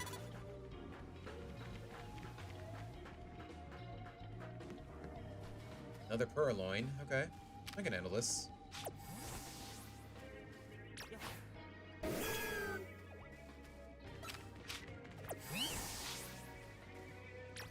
I keep misclicking.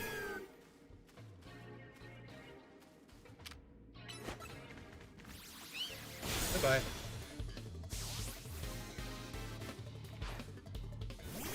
Bro, Alfred is putting in the work, but then again, it was, I'm guessing it's dark type theme, so what did I expect?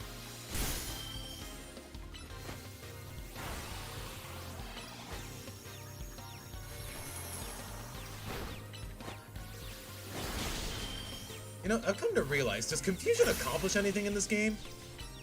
Doesn't seem like it has.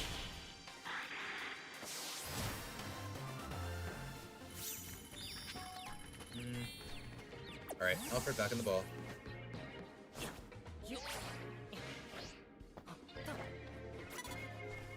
Whoops. Nope, stop.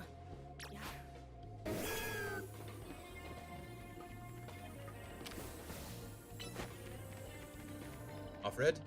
Alfred? Oh, goodness.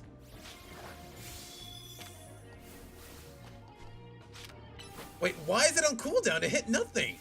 Ah, jeez. Okay, that would have been it for the quest, but you know, we can work with another one. Okay, you're from Gen 8. I don't know anything about you, to be honest. But apparently you're also a dark type.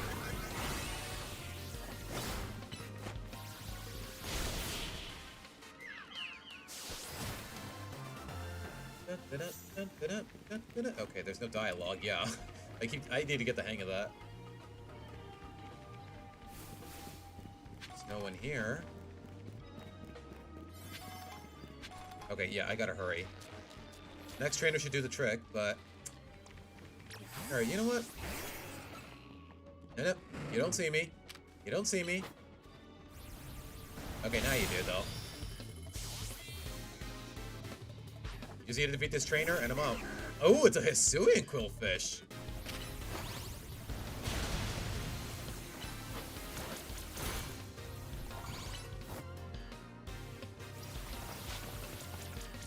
Okay, my guy is literally getting clapped by a bush. Alright. Alright, that's it. You know, just break this ball and I'm out. Alright, where's the bonus ball? I want to see if I can get it in time. I know that's not it, but still. Experience candy, experience candy. Okay, I don't have to battle you, thank goodness.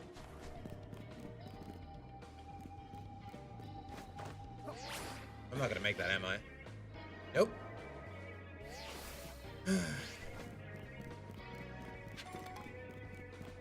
No, swimsuit, not at all, my dude. Not at all. Oh, jeez. Nope, I'm running, I'm running, I'm running. You know, screw the bonus ball.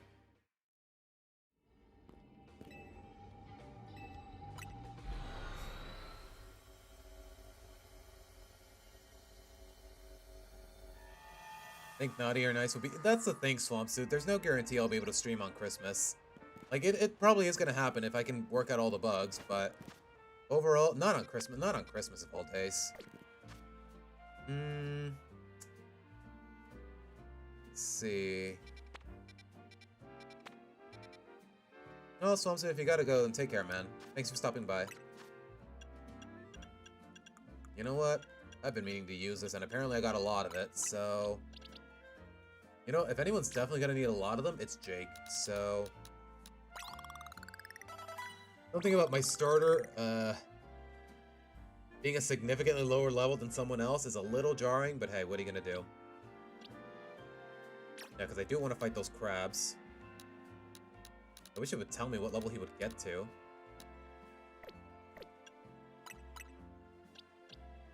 You know, if anyone's gonna carry that fight, it's probably Jake alone, so... Let's see how many 10 does. 4 more levels. Let's get him to level 90.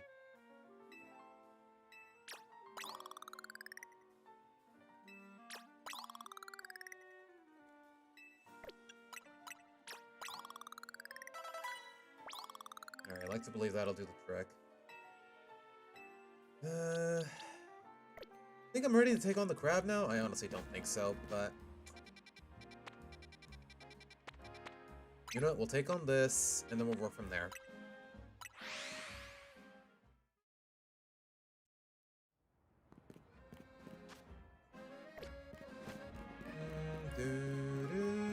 Wait, is it through here? I'd like to believe so, but no, of course not. It's basically a dead end. Could have easily gone the other way and I wouldn't have missed anything, by the looks of it. Alright, wait, what time is it? Okay, 4:39, we still got time.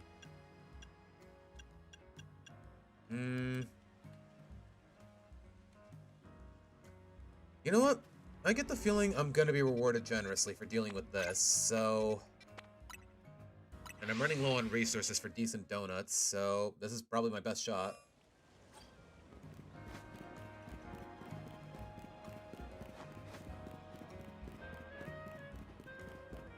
Alright, before I commit, though, I'm gonna save here.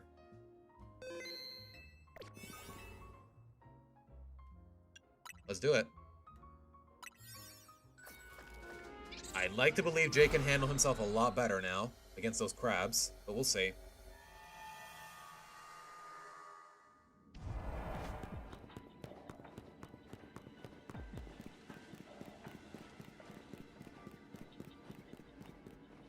How many points do I get for this? 1,200. Only 1,200?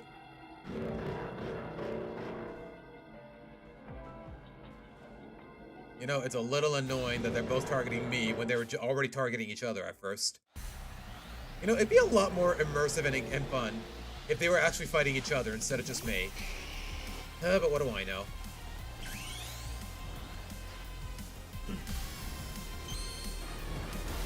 At least I get the Mega from the start here, but I don't know if it's going to be worthwhile.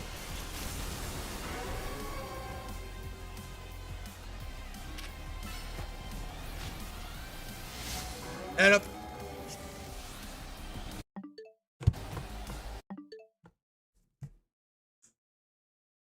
I got one-shotted immediately. What am I supposed to do there? He's keeping up in levels, he's Mega Evolved, like what am I supposed to do there? Seriously. What? How am I? Yeah, it's a good thing I didn't, it's a good thing I saved, because, yeah, I guess I'm not ready. That is still frustrating, though, but I guess it can wait. You know, get me out of here.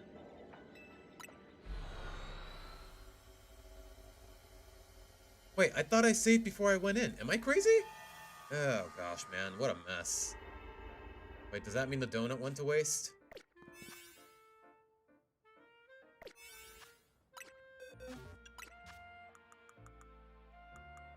Yep, the donut went to waste, because I'm a dumbass. Pardon my language there. You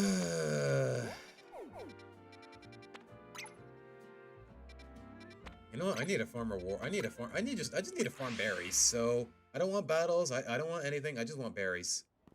Really all there is to it, because I'm really low on resources. I'm gonna see what I can do with what I got, but what a waste, man. Alright, we got steel types. I need all the time I can get. Hello, Spectra. Welcome to the stream.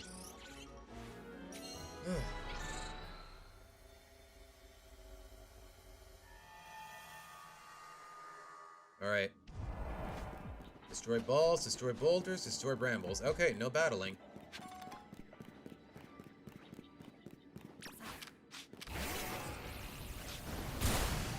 I'm on a really light timer here.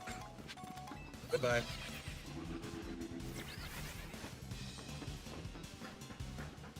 Yeah, so far, I see nothing of what I'm looking for. Okay, there's a ball.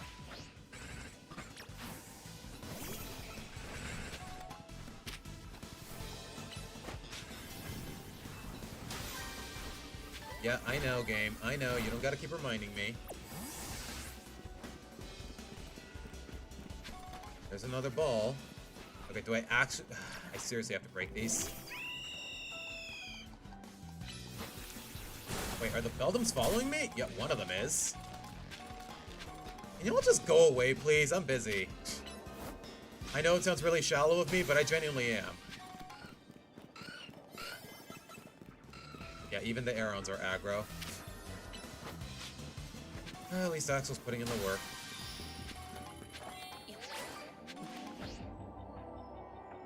Not gonna make that, but I don't need to destroy more balls, more or less. We're looking for brambles and boulders, and so far we've gotten neither.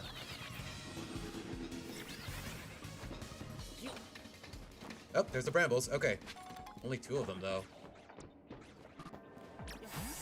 At least there's another ball to compensate for it. Oh, wait, there is 3 brambles. Okay, I'm tripping.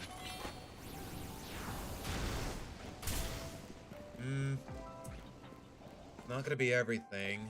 Okay, if I see these boulders in the next couple of seconds, it'll be... Yep, I see the boulders. Okay. Can I make it? Hold on. I don't have Shelly to break the sludge! No! I could have made it! Oh well. I tried. I tried. It was good hustle. It didn't pay off, but we tried. We tried.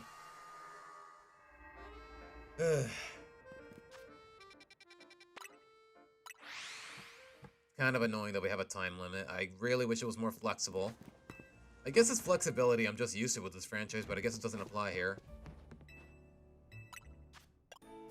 At least we got some berries to work with.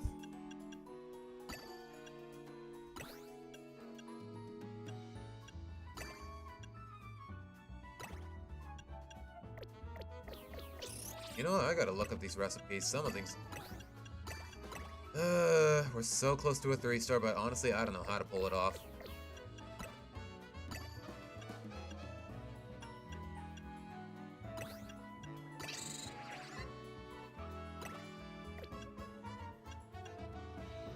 Yeah, it's barely gonna cut it.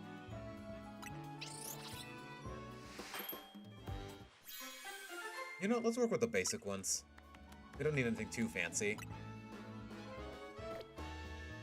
No, wait, I did mean to make another one. Yeah, I know how it works. Why does the game keep reminding me of how this works? Like, it's basically not second nature to me.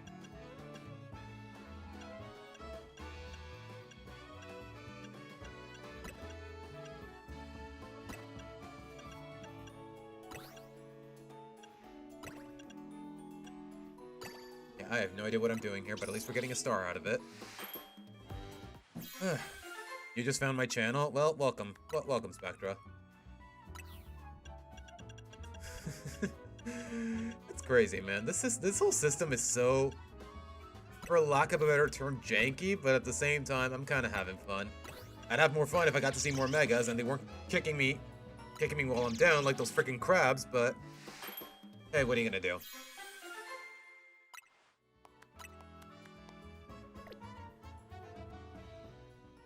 Finished the postgame for the... Wait, the DLC has postgame? You know what, Spectra? I'm hoping it's obvious enough for you, but no spoilers in chat, please and thank you.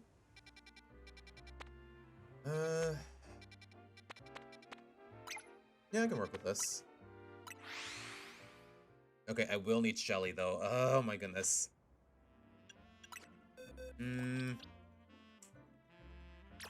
Yeah, I guess we can bench Lucy for now.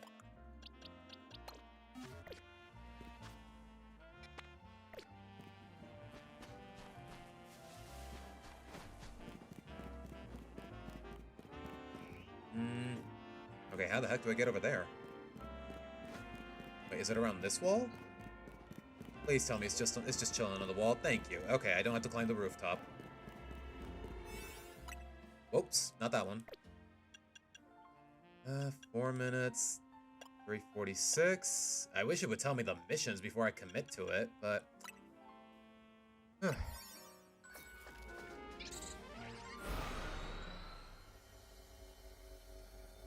You know, I could be doing this off-screen, but where's the fun in that?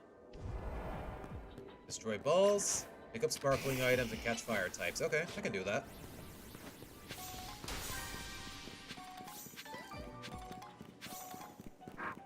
Excuse me, Numels.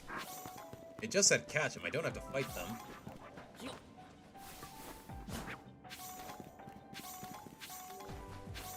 know what, while I'm doing this, I might come across more balls. Bro, I swear, if there's a shiny Fennekin, I might just lose my mind. Like, I don't know, shiny Fennekin is actually really gas. Okay, it just said catch them.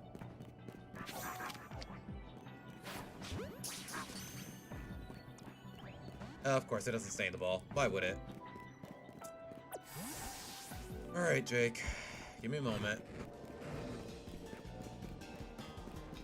Nope, nope, I'm not about that life. I'm just here for the sparklies. I guess I could fight them, but it feels like a waste of time.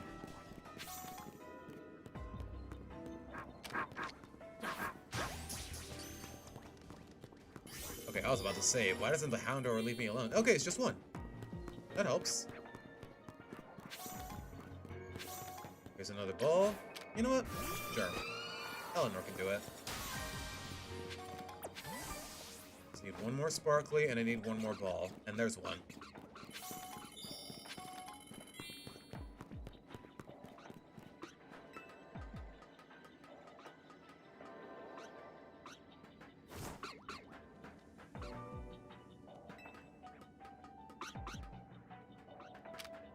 Alright, Jake, you know what to do. Or I guess you don't. No, wait, he does. Right? That does count. Okay.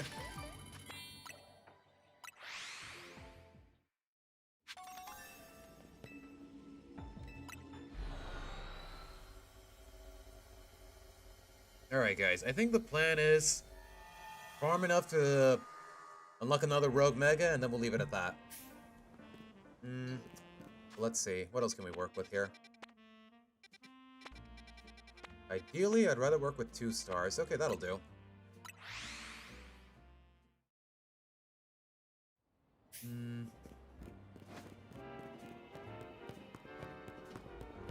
There you are. Alfred at the ready. Then again, that's Quillfish. Those are part poison. Yeah, we have Julie for that. Alright, let's see if I can do this in not even 4 minutes. Like, I hate how janky the time scaling is. Never mind the fact that we have a timer at all. Catch a Staryu, destroy balls, catch a poison type, so Quillfish. Why am I using Pokeballs when I have so many Ultras?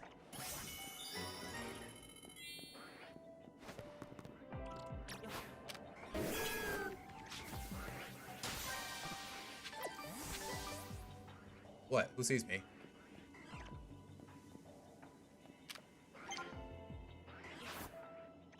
Really? That missed? Okay. And that missed too? Are you kidding me? Okay, the catch rate is high. Okay, good. Bro, the sounds of Staryus are making, they're kind of silly.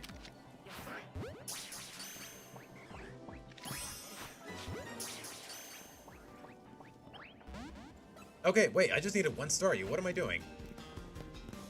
Destroy balls and catch a Quillfish. Probably not gonna stay in the ball. Yep. Julie, do your thing. Ow. Bro, Julie, where are you going?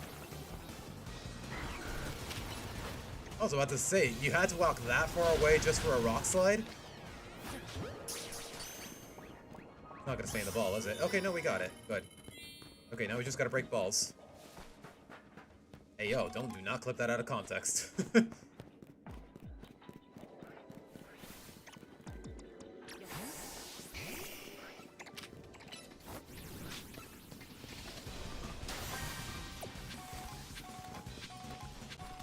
There's another one.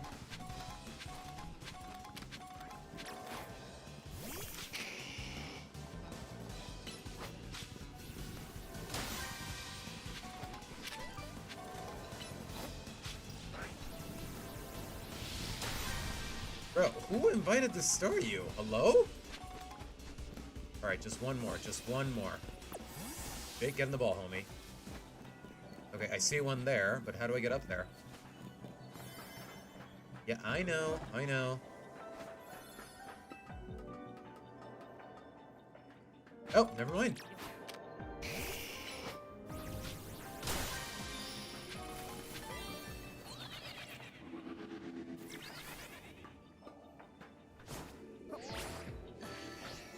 No, I meant to. Okay, if I can get to it in time, I'll try. But you know what? It helps to get a vantage point where the bonus ball is.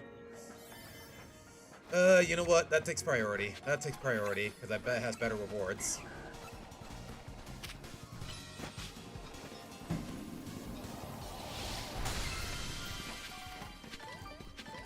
We still don't have enough points for the ticket, but hey, what are you gonna do? Alright, let's see if I can get to it in time. The more rewards, the better. The more rewards means more berries means more donuts means more time.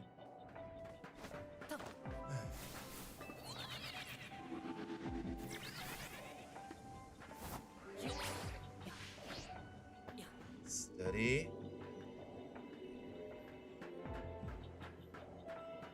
Okay, I almost screwed that up, but we're good, right? Alright, what'd I get out of that? Candies, berry, candy. Okay, it was worth it. Also, hey John, hey Jay, welcome to the stream. But we're done here, so, yeah. Ugh, you know what, Jay? I really could use some boba tea right now. Ugh. This playthrough has been not the worst, but also, yeah, kind of the worst.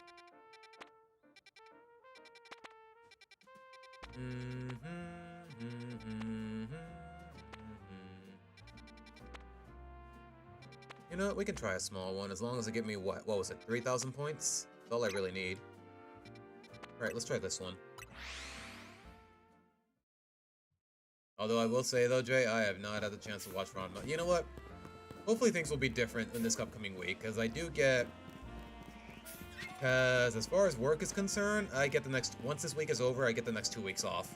Because of a holiday break, more or less. Alright, let's see. 3 minutes, no boost. 3 minutes, no boost. Same thing. Alright, let's see if I can do it.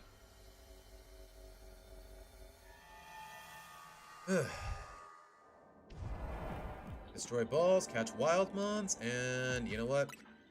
I'm gonna need Lucy for this. Yeah, we can bench Axel for now. Oops.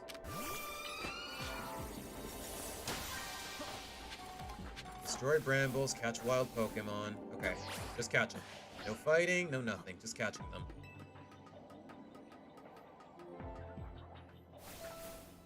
And it's still not 3,000 points. Oh, great. Okay, here's another ball.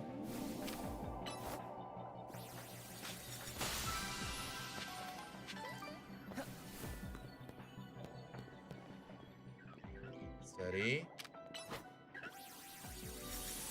Yeah, they are aggro, so I kind of have to. And he's frozen.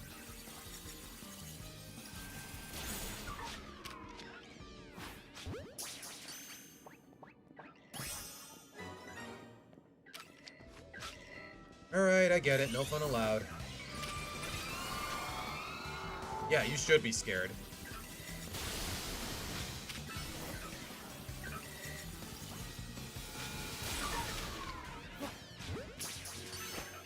Oh, you're... I meant to catch you, but hey, what are you gonna do?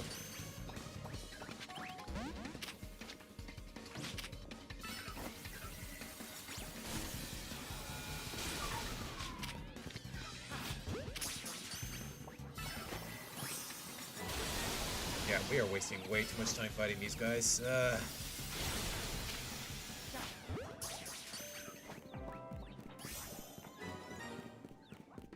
Alright. Any balls? Sorry, Pokeballs. Phrasing. Okay, you know what? Jake can get to that. It's only 3. Jake, come on. You have one job, homie. Thank you. Still need to catch one more wild mon. I don't see any. Oh, jeez. Oh, hi. Hi. Alright, let's make this quick.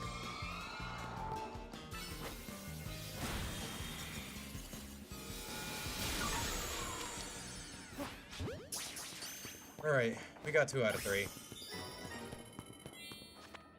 You know, I'm not gonna waste time looking for the brambles. It's not worth it. You have to repeat 2 classes for next semester? Jay! What you doing, man? What you mean one of my viewers is actually failing his classes? What do you mean, bro? I mean, you're not failing me, you're failing yourself, but you know what I mean.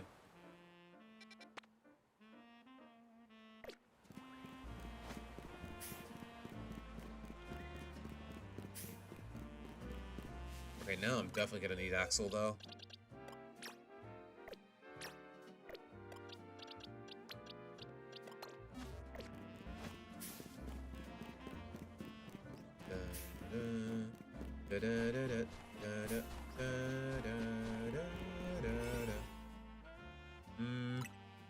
Alright, we just need what?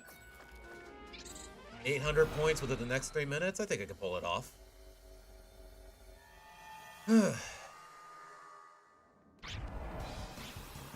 Yep. I just got out and the Sableyes are already out for blood. Okay, I see how it is. Destroy balls, pick up sparklies, and catch a Sableye. Okay. Done. Wait, where does this lead? Okay, it just leads down. Jeez. Destroy balls and catch a Sableye. That's all I gotta do. Sparkling items is just gonna take way too long.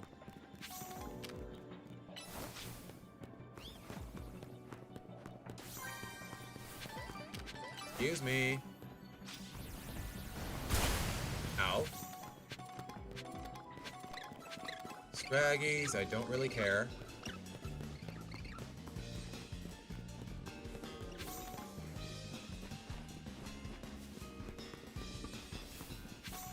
Maybe the sparklers will have to do. Nope, there's a Sableye.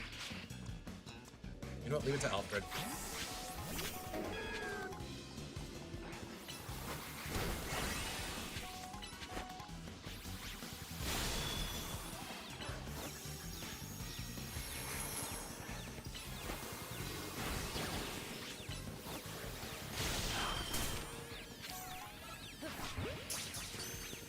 There's an Alpha too, not that I really care. Okay, we got a Sableye, either destroy balls or keep picking up Sparklies. That's all I can do.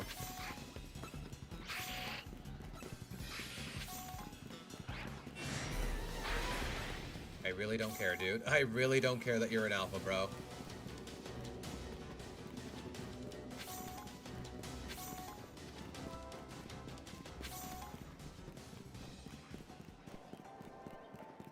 Come on, any more Sparklies, please? Please? Did I say please? Gosh. Man, that's how you know how unfocused I am. Excuse me, pardon me. I kind of want to get that, but I don't really have the time. Maybe we do, I don't know.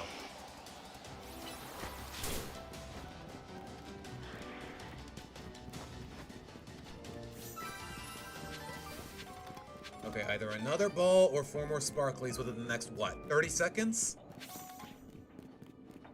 I don't know why I'm calling them Sparklies. That's such a corny name, but hey, what are you gonna do?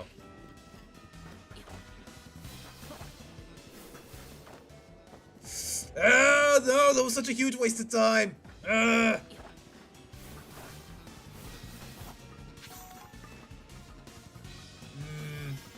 Yeah, I know, I don't need reminders. Just one ball, just one ball, just one ball! No! I was so close. I was so close!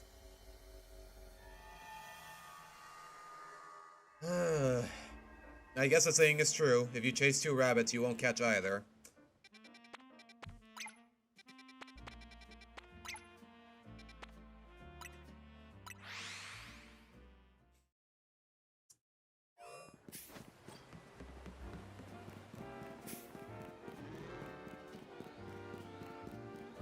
Wait a minute, I don't have any donuts left. I guess I just have to make more.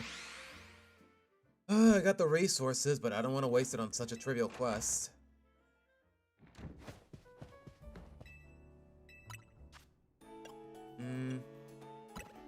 Alright.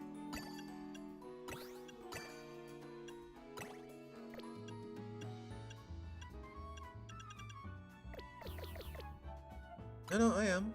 Just trying to experiment here a little. I guess I'm not meant to reach 3 stars until the next upgrade. But I don't know.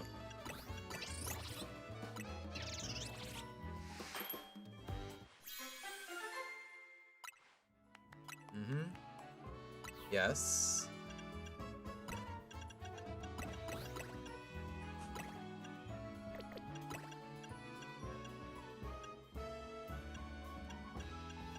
I have no idea what I'm doing here, but whatever works, to be honest.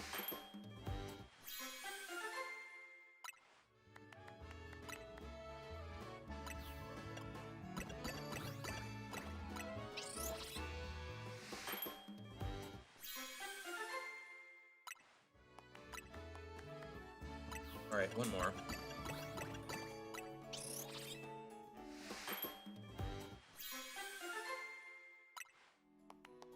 Alright.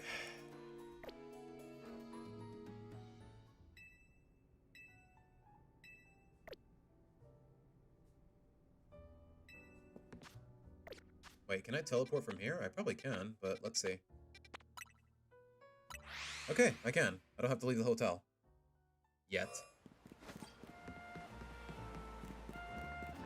I'm sorry, guys. I know it seems like I'm kind of rushing it and I'm not enjoying myself, but I just did it for the megas, man. There's a reason I cashed in the $30. It's all I can really say. Also, chat's been kind of tame, now that I think about it.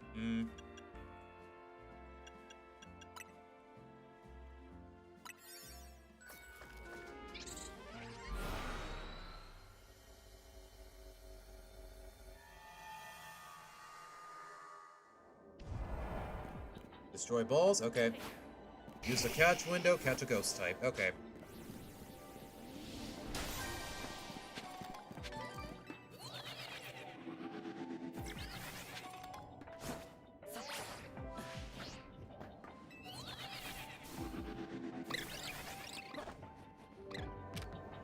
Wait a minute, what ghost type? I hear Scraggies. You know, any of the 3 quests will do, so I don't have to fixate on it. Yeah, those are not ghost types. Those are not ghost types, that's dark and fighting.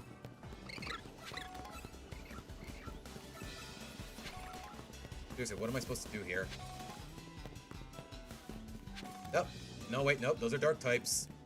Why does it say ghost types if it... Okay, I see what they're doing. I see what they're doing.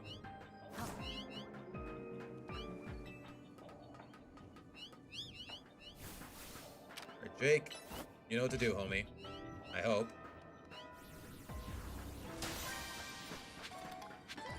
One more ball. One more ball. There it is. Like, forget the ghost types, forget everything. Come to think of it, I have a lot of time, so... Jake. Okay, I was about to say, if that pillar body blocked the whole flamethrower, then I would have lost my marbles. Okay, we're done here.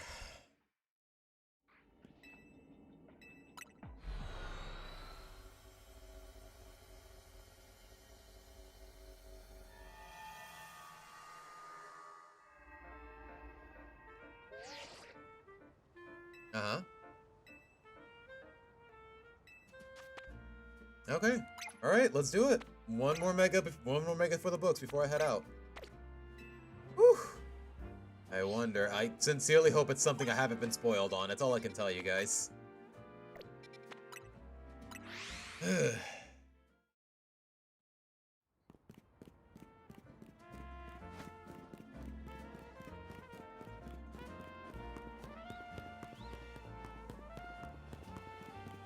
Here we are. There's Karina.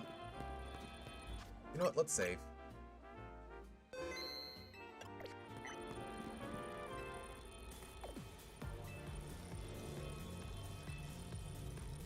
Alright, let's see it. Wait, that's all they're gonna give me? Just 4 minutes? You know what? I need all the time I can get.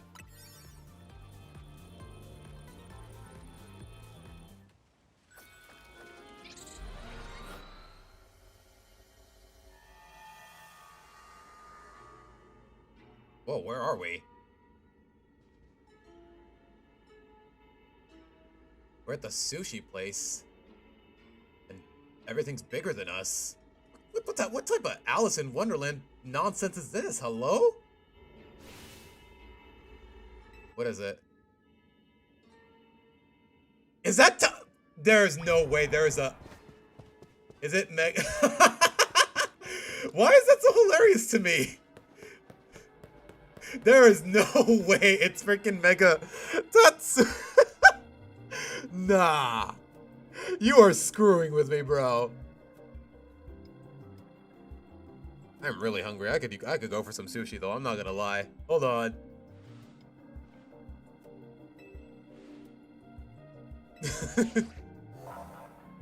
Why is it? Yeah. Why does it have this literal? Why is it literally aura farming if it's not gonna mega evolve? Is it gonna be all 3 versions of it? No, there he is.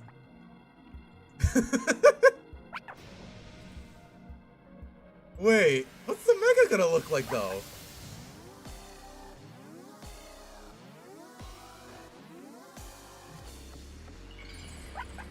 Okay, I need to see this. What the heck? Is it gonna be like a sushi plate? What am I looking at?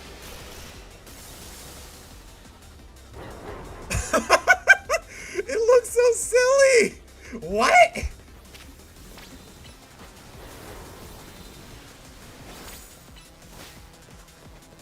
Oh, where's it going? No, it was gunning for me.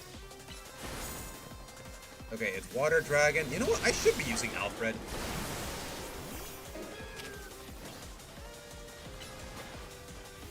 I need to be quick about it.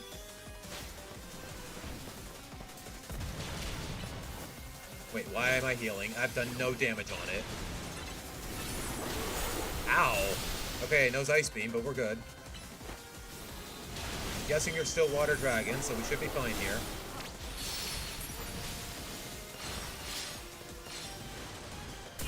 Ow.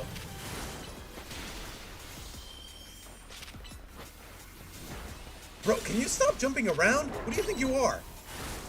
You're freaking sushi, for goodness sake.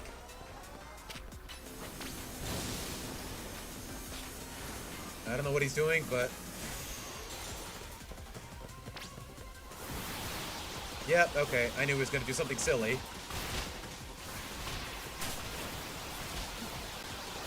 Ow! Okay, how the heck am I supposed to dodge that? Okay. Okay, just keep running, I guess. Don't dodge roll.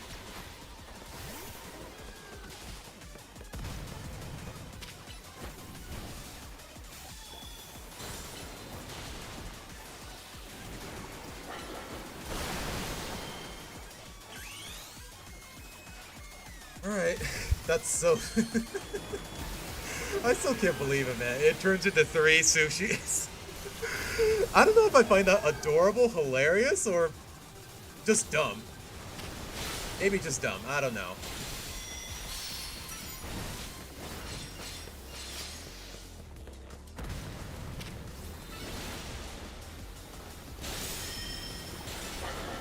You know, I probably should set up a reflect, come to think of it.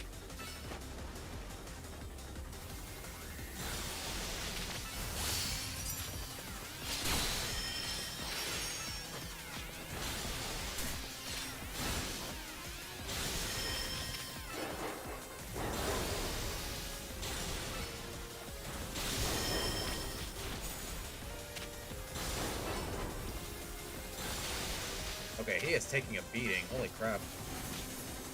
Going for the sushi attack again, though.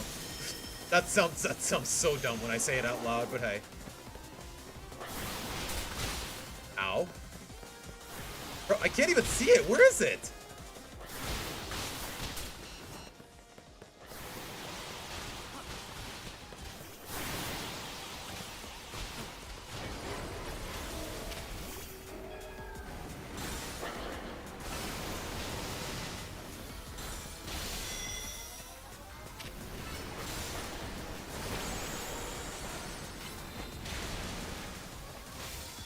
Oops. Okay, I can at least see his shadow. That makes things easier. I'm running out of time, though. Ow.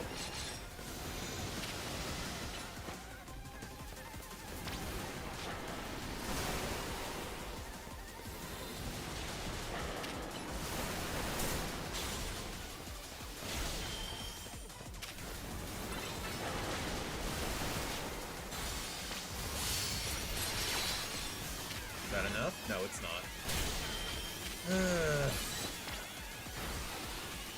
Yeah, I'm running out of time. I need to hurry.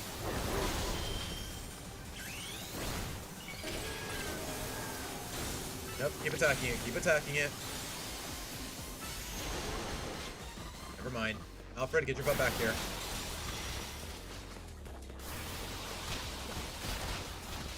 Alfred, back in the ball, bro. Back in the ball, homie. Ow. Yeah, I'm not gonna make it, am I? Either the timer's gonna run out, or I'm just gonna take too much damage. Come on, Alfred. Come on. Clutch. Clutched up, baby. Clutched up. Clutched up. And, of course, the Dazzling Gleam misses. Because he keeps moving like a... I hate this guy. You know what? I was never a fan of him in Paldea, and I'm still not a fan of him now. And I ran out of time. In some capacity, Tails.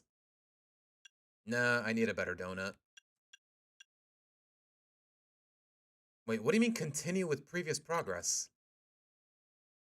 You can carry over the damage you already dealt to this opponent. That's cheating. That's cheating. No, no, no, okay. Nah, no, no, no, no, no. You know what? We'll save it for next time, guys. Or I'll just do it off screen. I mean, really the biggest selling point is my reaction to the Mega. But alright, guys. I hate to leave it on such a sour note, but I'm hungry and I got work in the morning, so... With that being said, guys, and also chat is kind of dead, so thank you guys so much for sticking around. As always, hit that subscribe button and follow me on Twitter for updates. I should be back. Actually, not even next Saturday. Thursday is when I get off work and I have a 2-week vacation, so hopefully a stream on Friday, but we'll have to wait and see, guys. Once again, I'm Siba signing out. Take care, guys. Bye.